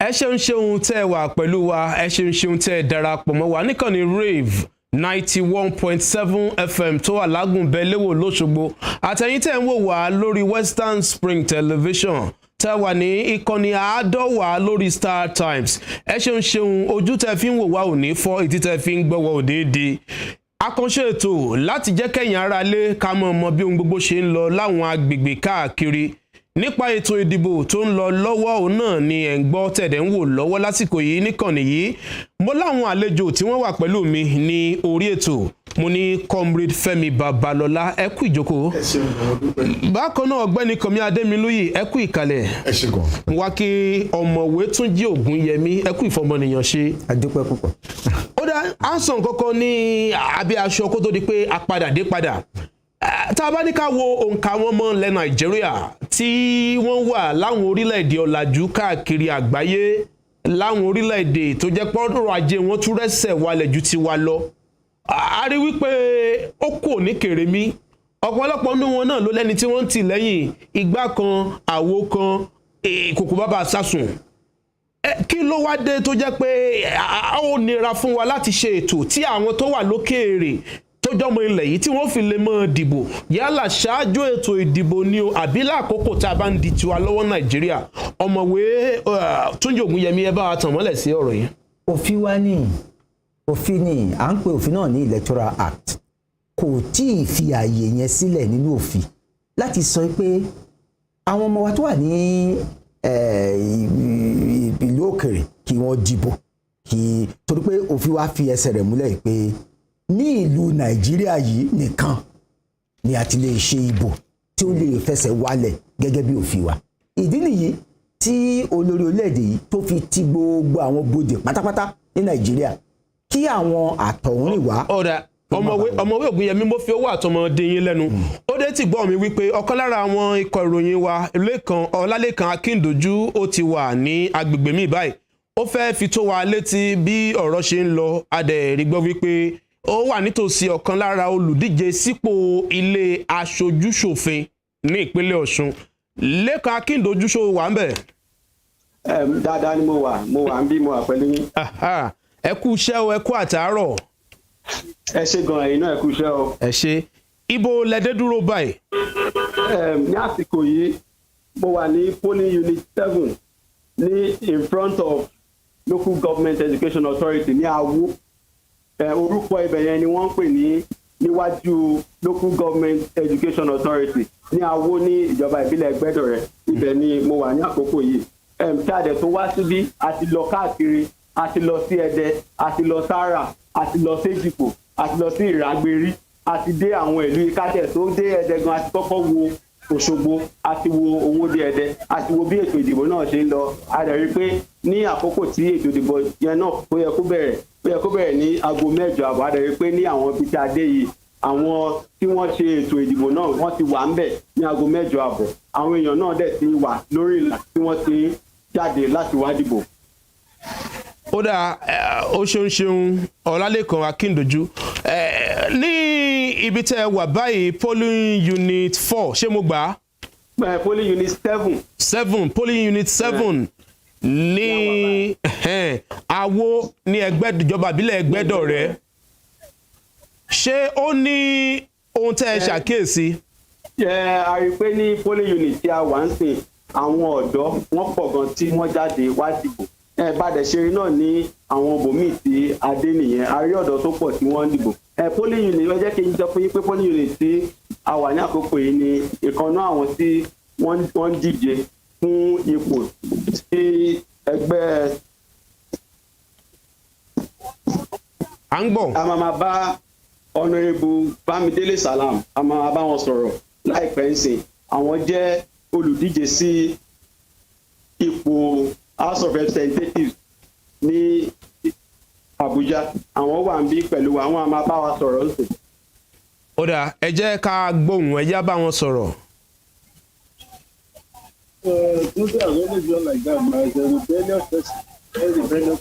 Hello, ṣé ń gbọ́ wa? Hello. Ṣá ti wà. Wọ́n á máa darapọ̀ mọ́ wa láìpẹ́. Láìpẹ́. Ó dáa pẹ̀lú ìṣọwọ́jáde ṣé tá a bá ní àwò ṣé òǹkà àwọn obìnrin lọ́pọ̀ jù ní àbáwọn obìnrin àwọn arúgbó ní àbáwọn ọ̀dọ́. pé Honourable Bámidélé Salam ti wà pẹ̀lú wa ṣe wọ́n máa bá wa sọ̀rọ̀ wọ́n máa sọ nǹkan tí àwọn náà ti rí látìgbà tí ètò ìdìbò náà ti bẹ̀rẹ̀ ní àwọn níbi tí àwọn wà. Ó dáa Honourable Bámidélé Salam ẹ kú dédé àsìkò yìí o. ẹ ṣe mo dúpẹ́ atọ́kùn mo kí gbogbo àwọn èèyàn wa tí wọ́n ń gbọ́ wa nílé náà pé wọ́n kú iṣẹ́ akóró lu akó ọjọ́ ìní. Ó dáa kí ni ohun tẹ́ ẹ ṣàkíyèsí pẹ̀lú ètò ìdìbò yìí látìgbà tó ti bẹ̀rẹ̀ ní ibi tẹ́yìn wà. èmi wà ní ìlú Awo ní ibùdó ìdìbò keje ní wọ́ọ̀dù kínní ward 1 unit 7 ìjọba ìbílẹ̀ Ẹgbẹ́dọ̀rẹ́ níbi tí èmi ti ń dìbò gẹ́gẹ́ bí àkíyèsí mo ṣe gbogbo nǹkan dẹ̀ ń lọ ní ìrọ̀wọ́rọ̀ṣẹ̀ àwọn òṣìṣẹ́ elétò ìdìbò wọ́n tètè dé síbí báyìí pẹ̀lú àwọn ohun èlò ìbò wọn àwọn agbófinró náà wọn bí tí wọ́n ń ṣe wọn bó ti tó àti bó ti yẹ àwọn olùdìbò bàbá wọn tètè jáde bá a ṣe sọ̀rọ̀ yìí ó ti jù dájú èèyàn lọ́nà àwọn olùdìbò tó wà bí tó ti dìbò àwọn tó kù náà wọ́n farabalẹ̀ àtọkùnrin àtobìnrin láti dìbò lókọ̀ọ̀kan èjèèjì bákan náà lórí ní àwọn ibùdó ìdìbò mẹ́fẹ̀ẹ̀fà yòókù tó wà ní wọ́ọ̀dù wa ní wọ́ọ̀dù 1 níjọba ìbílẹ̀ Ẹgbẹ́dọ̀rẹ́ àwọn ìròyìn tá à ń gbọ́ láwọn ibì kọ̀ọ̀kan míì táwọn èèyàn ti ń pè wá ọ̀rọ̀ ẹ̀rọ àlégbéyẹ̀wò tá à ń pè ní bivas òun náà ni wọ́n ń bẹ̀bẹ̀ pé kán jọ kan bá wa mójútó pàápàá jùlọ láwọn ibi tí àwọn olùdìbò ti pọ̀ yanturu bí 1,000 olùdìbò tó wà ní irú wọtẹ́ẹ̀lì Ẹgbẹ́dọ̀rẹ́ ní gbogbo ọlọ́ṣogbo dàda estate yẹn wọ́n fi ń tó wa létí bẹ̀ pé ẹ̀rọ yẹn ò ṣiṣẹ́ bó ti tó àti bó ti yẹ àwọn èèyàn sì pọ̀ ńbẹ̀ tí wọ́n fẹ́ dìbò bákan náà ní Ọ̀kínní pàápàá jùlọ ní YTD primary school tá a gbọ́ ńbẹ̀ náà ni pé wọ́n nídìí ẹ̀rọ àyẹ̀wò bivas machine bíi 2 sí tó fi dàbẹ́ pé ṣé yẹn yóò yá káwọn èèyàn mọ kó má dá àwọn èèyàn lágara ṣùgbọ́n nípa pé bóyá àbí àlàáfíà jọba dúpẹ́ fọlọ́run káàkiri gbogbo ibi tá a ti gbọ́ ní Ẹgbẹ́dọ̀rẹ́ lẹ́dẹ̀ àti káàkiri àrígbà àlàáfíà ìjọba kọ́lọ́n kójọ kó máa jọba náà títí tí a fi parí gbogbo ètò ìdìbò yìí. àmín ẹ ṣeun Honourable Bámidélé Salam kó tó di pé a yọ̀ǹda yín ó ní gẹ́gẹ́ bẹ́yìn ṣe wo ẹnu ilẹ̀ tẹ́ wẹnu ọkọ́ pẹ̀lú ìṣọwọ́jáde àwọn èèyàn ǹjẹ́ lè sọ pé àjọ elétò ìdìbò INEC ṣé wọ́n ṣe ètò fún àwọn àkàndá àwọn arúgbó àwọn aláboyún àti bẹ́ẹ̀ bẹ́ẹ̀ lọ. wọ́n ṣe ètò fún àwọn arúgbó àti àwọn aláboyún táwọn àkàndá irú àwọn ètò tó yẹ kí wọ́n ṣe tó bá jẹ́ pé lu ọ̀làjú mi ní irú ibi tá a bá ti ní bí àdàsọ̀ níbi tá a ti ń dìbò yóò ní nǹkan tó lè mọ pé wọn kò kí ń bẹ̀ kò sí gbogbo yẹn ń bẹ̀ ṣùgbọ́n níbi ilé ní ṣe mi ò tí ì rákàndá kankan náà àwọn èèyàn tó wá dìbò ní unit tèmi wà ṣùgbọ́n àwọn arúgbó tí wọ́n wá wọ́n fún wọn láàyè láti kọ́kọ́ dìbò wọ́n sì ń wáyè fún wọn láti jòkóó tí wọ́n bá fẹ́ jòkóó gan lẹ́yìn ìdìbò wọn bákan náà àwọn tó dàbẹ́ ni pé bóyá wọ́n jẹ́ aláìlera bóyá aláboyún ni wọ́n àbí nǹkan wọ́n fáwọn náà ní oore ọ̀fẹ́ àti dìde dìbò kí wọ́n lè padà lọ sí ilé wọn. ó dáa ẹ ṣeun fún àsìkò tẹ́ fi bá wa sọ̀rọ̀ Honourable Bámidélé Salam. mo dúpẹ́ lọ́wọ́ yín ẹ ṣé gan ni ọ̀hún ẹgbẹ́ ìfọwọ́ àlàáfíà ìjọba Nàìjíríà. àmín Lẹ́kan Akíndojú Lẹ́kan ṣòṣì wà ń bẹ̀. mo wà pẹ̀lú yín. kó tó di pé ayọ̀ǹda rẹ ìjẹ́ níbi tó wà báyìí ní ward 1 unit 7 ní Ẹgbẹ́dọ̀rẹ́. láwo lẹ́gbẹ́dọ̀rẹ́. ní Awó ṣé o ṣàkíyèsí bóyá àwọn kan wà níbì kan tí wọ́n ń ṣe dìbò kó o ṣe bẹ̀ wọ́n ń gbowó tó dìbò. ní àwọn ibi tàtẹ̀sí dé gan-an a rí pé àfi bẹ́ẹ̀ rí nǹkan bẹ́ẹ̀ ibì kan ni mo lè sọ pé ní Ẹdẹ ni a rí pé àwọn táwọn èèyàn bá ti dìbò wọ́n máa wọkọ̀ ọ̀rọ̀ kan a fẹ́ wò bóyá ká wọ bẹ̀ gan ká lọ wò nǹkan tó ń ṣẹlẹ̀ ńbẹ̀ ṣùgbọ́n ká tó mọ̀ wọ́n á ti pòórá wájú wa a lè rí wọn mọ́ so ibẹ̀ yẹn ni mo lè sọ pé a ti rí nǹkan tó fẹ́ jọ bẹ́ẹ̀ ṣùgbọ́n ní gbogbo ibi tá a tẹ̀ sí tẹ́ a rí pé bóyá àwọn èèyàn ń gbowó bóyá wọ́n ń ràbò àbí wọ́n ń tàbó nǹkan tó tún tẹ̀ tó ṣẹlẹ̀ ni pé ó dà pé ọ̀rọ̀ àìsí káàṣì yìí ó dà pé òun náà ti àfẹ́ẹ̀tì ọ̀rọ̀ bọ́n ṣe ń ràbò tó ń tàbò bọ́ ṣe mọ̀ pé káàṣì nìkan kọ́ ni àwọn èèyàn fi lè ràbò wọ́n lè lo nǹkan míì nǹkan tí a rí nìyẹn. ó dáa ibo ló wá dà báyìí ó Lẹ́kan Akíndojú. tá bá ti kúrò ní Awó ńsìn torí a ti dé àwọn polling units kankan ní Awó ta tó wá sí ward 1 polling unit 7 yìí a ti dé àwọn polling unit míì ní ward náà a rí pé àwọn èèyàn ṣì ń dìbò wọ́n sì jáde a dẹ̀ tún rí pé yàtọ̀ sí ọ̀rọ̀ election tá a ṣe ọ̀rọ̀ ti election gómìnà tí a ṣe kẹ́yìn INEC tún ti pín àwọn polling units kankan tó yẹ pé wọ́n pọ̀ ń bẹ̀ wọ́n ti pín wọn díẹ̀díẹ̀ wọ́n tún ti create polling unit míì tó yẹ pé wọ́n ní àwọn tí orúkọ wọn bẹ̀rẹ̀ láti O sísàlẹ̀ wọ́n ti kó wọn lọ ibòmíì so tá bá ti kúrò ń bí a máa lọ sí Ìwó a máa lọ wo nǹkan tí ó ń ṣẹlẹ̀ ní ibẹ̀ yẹn náà. ó dáa ó ṣeun Ọlálẹ́kan Akíndojú a lérò wípé a tún mọ gbọ́ látọ̀dọ̀ yín bẹ́ẹ̀ bá ṣe ń lọ tẹ́ déwò àti àwọn ibòmíì. ẹ ṣé gan ẹ kúṣẹ́. ó dáa ohun ọ̀kan lára ikọ̀ ìròyìn iléeṣẹ́ yìí tí wọ́n ń lọ káàkiri Ọlálẹ́kan Akíndojú òun náà lẹ́gbọ́tọ̀hún ó sì láǹfààní láti bá ọ̀kan lára àwọn olùdíje sọ̀rọ̀ ìyẹn sípò ilé aṣojúṣòfin Honourable Bámidélé Salam ní wọ́ọ̀dù kìíní yúníìtì keje ìyẹn ní agbègbè Awó níjọba àbílẹ̀ Gbẹ́dọ̀rẹ́ ó bá wọn sọ̀rọ̀ ní orí ètò bí wọ́n bá ṣe ń lọ ibòmíì wọn ó mọ̀ fi tó wa létí àwọn ikọ̀ wa yòókù náà a mọ̀ gbé wọn wọlé ẹ mọ̀ gbóhùn wọn láàrin náà ẹ mọ̀ wo àwọn fọ́nrán àwọn àwòrán tó ń ṣe àfihàn ohun tó ń lọ láwọn ibi tí wọ́n bá ń kàn sí níbi ètò ìdìbò tó ń lọ lọ́wọ́ ní àsìkò yìí ẹ jẹ́ kí n kọjá sí ọ̀dọ̀ àwọn ọ̀jọ̀gbọ́n tá a jọ wà papọ̀ ọ̀mọ̀wé Ògúnyẹmí ẹ̀ ń bọ̀rọ̀ kan lọ lẹ́ẹ̀kan káàkọ́ ti bẹ̀ kó ká tó wá darí sí ààbọ̀ tá a gbọ́ látọ̀dọ̀ àwọn èèyàn wa. bẹ́ẹ̀ èyí ni pé kí ó yẹ ká fi àyè gba àwọn ọmọ orílẹ̀-èdè yìí tó wà ní ìlú mìíràn tí wọ́n ti pé wọ́n tójú bọ́ wọ́n ti pé ọmọ ọdún 18 sókè láti lè dìbò ìdí méjì ni o tá a gbọ́dọ̀ fi ṣe bẹ́ẹ̀ ìkíní ni pé iyán wọn ò kéré a ò gbọ́dọ̀ kóyán wọn kéré nítorí pé àwọn gan ò kóyán Nàìjíríà kéré nípa fífi owó ránṣẹ́ sí àsùnwọ̀n Nàìjíríà èyí tí CBN báǹkì àpapọ̀ tí ó ń gbà tó sì ń tó ń yá wa tá à ń rí lò èló ni wọ́n àwọn ọmọ Nàìjíríà tó wà lókè òkun yìí tí wọ́n tilẹ̀ ń fi ránṣẹ́ gan ní ọdọọdún wọ́n fi bíi bílíọ̀nù dọ́là kì í ṣe náírà o bílíọ̀nù dọ́là tó jẹ́ bíi láàrin 18 sí 20 ni wọ́n fi ránṣẹ́ sí Nàìjíríà between 18 and 20 billion dollars ní àwọn èèyàn tá à ń pè ní Nigerian in the diaspora yìí àti ọmọ wa tó wà lókè òkun yìí tí wọ́n fi ránṣẹ́ sílẹ̀ Nàìjíríà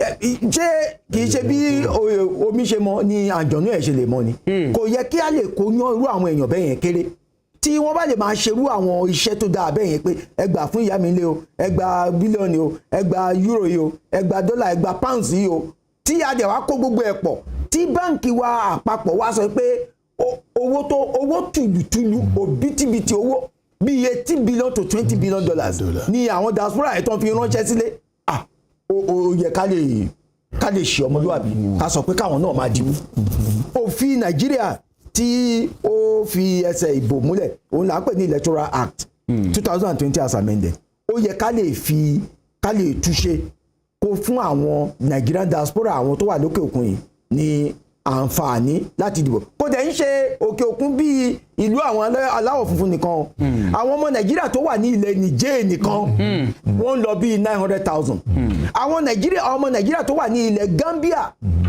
wọ́n pọ̀ lọ jàrá àwọn tó wà ní Ghana especially àwọn èèyàn wa láti Èjìgbò àti Ògbómọ̀ṣọ́ tó wà ní la Côte d'Ivoire tó wà ní ilẹ̀ Abidjan lọ́hùn tó wà nílẹ̀ Kútọ́nù ẹ̀tọ́ wọn náà ní láti bá wa pé ní ọ̀rọ̀ ìbò yìí kò tí ì burú kò bàwẹ̀ jẹ́ láti má kóyan wọn kúrò ní àwo Nàìjíríà. ó dà ẹ jẹ́ kí n lọ sí ọ̀dọ̀ comrade Fẹ́mi Babalọ́lá lórí nǹkan tí ọ̀mọ̀wé Ògúnyẹmí sọ yìí nínú nǹkan tí wọ́n mẹ́nu bà ń eléyìí tí wọ́n lè ṣe àkọọ́lẹ̀ rẹ̀ owó tí wọ́n ní ó ń wọlé látọ̀dọ̀ àwọn ọmọ ilẹ̀ yìí tó wà lókè òkun èyí tí wọ́n lè ṣàkọọ́lẹ̀ rẹ̀ ni àwọn míì náà wà tó jẹ́ pé ẹ bá ń gbowó yìí fún ìyá mi ẹ bá ń gbowó yìí fún bàbá mi wọ́n fún ọ lọ́wọ́ ìyún ọ̀pọ̀lọpọ̀ ní owó gbanú àkọọ́lẹ̀ kọjá nù wọn àwọn yẹn sì sọ pé kì í ṣẹ̀nu ọ̀bọ nìkan kọ́ lè wùrà tí í dùn wọ́n ní tá a bá fún wa. kò sẹ́ni tó fẹ́ contest election tó fẹ́ jẹ́ ààrẹ Nàìjíríà lẹ́ni tí ò ní lo òkè síná Tinubu lọ. security ìlú òyìnbó síbẹ̀ ẹ jẹ́ wọn di nǹkan ẹ̀dẹ̀ kankan tẹ́ kà gbogbo tó bá dẹ̀ kankan rò pọ̀ mọ́ tó wà lé wọ́n ti sọ now wọ́n náà contribute 80 to 20 billion dollars gbọ́rọ̀gbọ́rọ̀ wá jókòó akùdé ń jọ́gbọ̀n báyìí màá fún yín lówó màá fi ràn yín lọ́wọ́ mo dá lé iṣẹ́ sílẹ̀ ṣùgbọ́n gbà tó kú pé kéè fi civic right mi kéè fi hàn pé ń tán báyìí ní ìsìn ẹ̀dẹ̀ wo gbogbo òbò tá a bá dì yóò tẹ̀lé lórí tàwọn náà o nígbà tá a parí lẹ́ẹ̀kan mo lọ wo fóònù mi mo rí pé ẹnìkan ti pè mí láti Belgium mo wá ń pe ẹni yẹn padà ó dà bó wọn ṣàlàyé àwọn kan tó ń lọ nílé fún ó ní sí àwọn pé kò sí ẹni tó fẹ́ gbé sájò o gbogbo àná là ń bọ́ alẹ́ o ìtẹ́ ẹ̀ bá ṣe ní ìsìn yóò tẹ̀lé lórí àwọn o lọ́wọ́lọ́wọ́ bá ń tẹ̀lé lórí wọn torí pé tó bá kù díẹ̀ káàtó tí ò bá sówó lápò aláwọ̀ tá a gbé alfa èèyàn mi báwo ló ṣe ń lọ ìyẹn náà gbégbá Central Bank mo lẹ́kẹ̀ẹ́ èyí tá a gbégbá nǹkan kódà wọ́n ń bọ̀ alẹ́ o pàdé rẹ níbi báyìí o ó ti mówó bọ̀ o ìyẹn tún kọ́ so tá a bá lè contribute irú nǹkan bẹ́ẹ̀ sínú economy kò sí tó ní ká mọ̀ sí àyè sílẹ̀ fún wọn láti máa dìbò.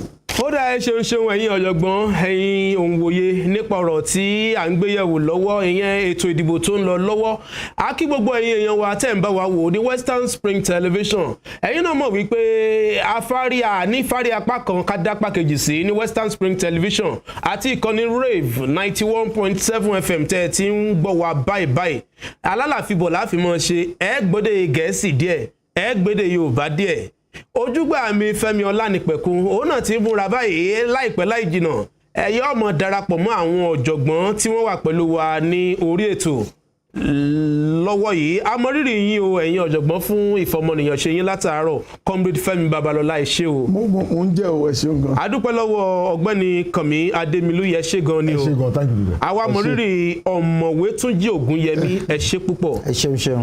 ó dáa ẹ ṣeun ẹ̀yin tẹ́ ń wò wá àtẹ̀yin tẹ́ ń gbọ́ wá lórí rédíò amọ̀rírì yín èmi náà tí ì pa orúkọ mi dà àátùmọ̀ bára wa pàdé tó bá ti di àsìkò elédè Yorùbá ń gbà mí ṣùgbọ́n àátùkọjá sọ́dọ̀ àwọn elédè Gẹ̀ẹ́sì ẹ tún gbọ́ bó ṣe ń lọ ẹ má wá gbé kúrò nǹkan nìyí bó bá ṣe ń lọ báwọn èèyàn bá ṣe ń lọ káàkiri ẹ mọ̀ gbọ́rọ̀ látọ̀dọ̀ wọn ní orí ìkànnì yìí náà ni ẹ kú ìkàlẹ̀ o ẹ ṣeun ẹ má gbé kúrò ní Western Spring Television àti Rave 91.7 FM à ń bọ̀.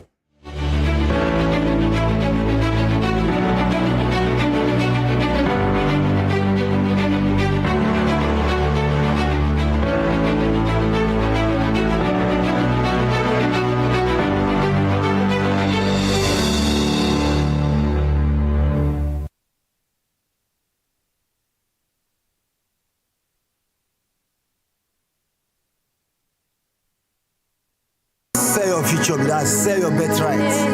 How much self divide them by 4 years? How much with that?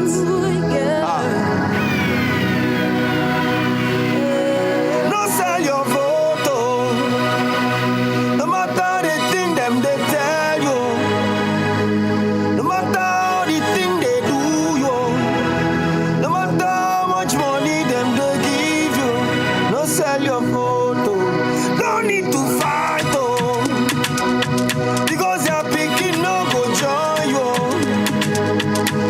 They won't corner, they love you. Oh, don't sell your photo. Yeah. Okay.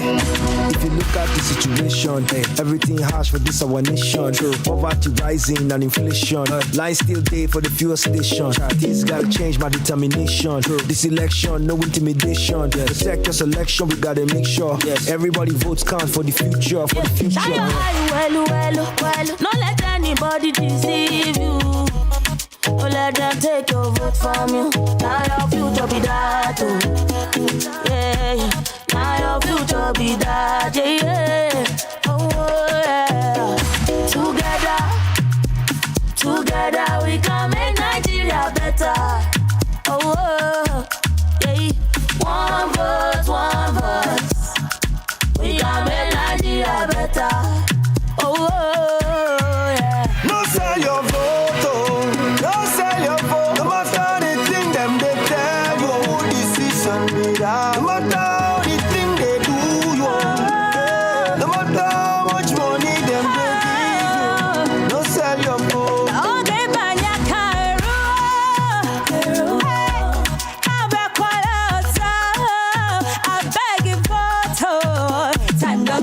Again, no. Them done they show their face, oh. No sell your right, oh. No follow them fight, oh. It's over to you, so no fear, speak up, yo. So ginger, don't let anybody spoil them for you. The power is in you. No sell ammo for money, oh. No sell your boat, your right, your home for fufu. Ya kare duk wani tanadin ku sun shashare hankalin ku gare ya bace gaba ta fi bayewa taimaki kanka taimaki kanki ni rayuwa da inganci. No need to fight, oh. Because your pikin no go join you. They won't corner, they love you. Don't sell your food for your bag. Mommy, daddy, CC, baby, don't make mistake today, we go spoil your tomorrow.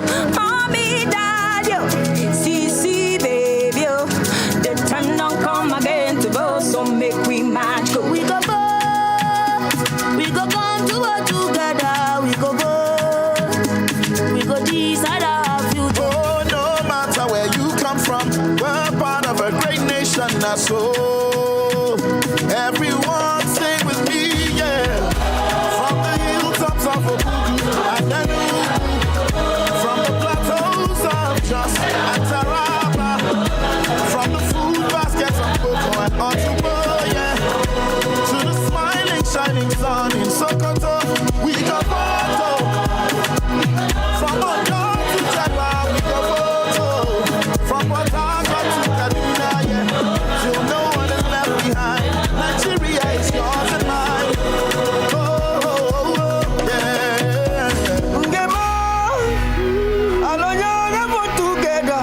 Ngema, alogweja with each other. Oh, they mommy. Votes are only with your PVC, man. Thank you very much. Thank you, thank you, thank you.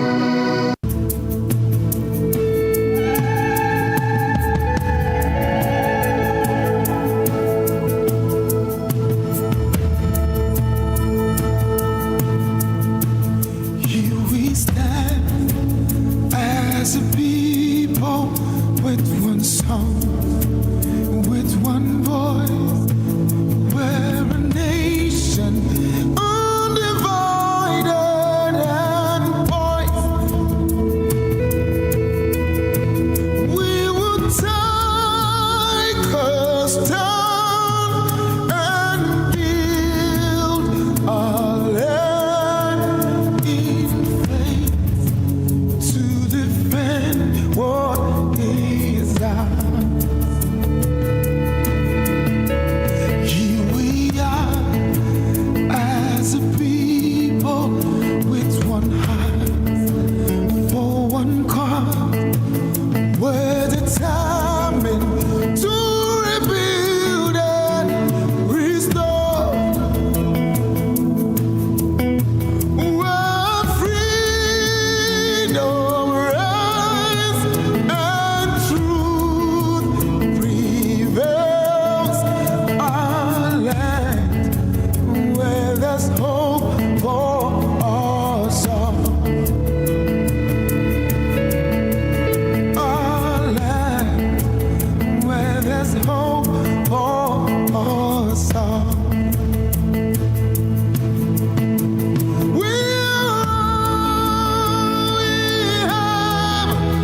We'll defend our land. We believe in this nation, and we know we'll get there.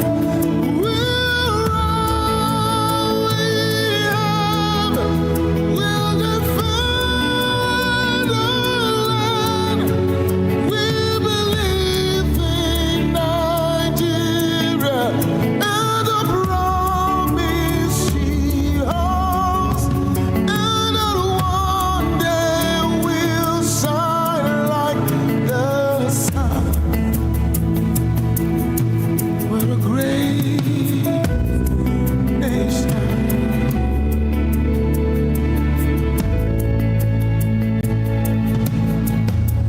Though we are many people, different tribes, different tongues, we're united in our strength and resolve to uphold the honor of our land and for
Dirigbosa.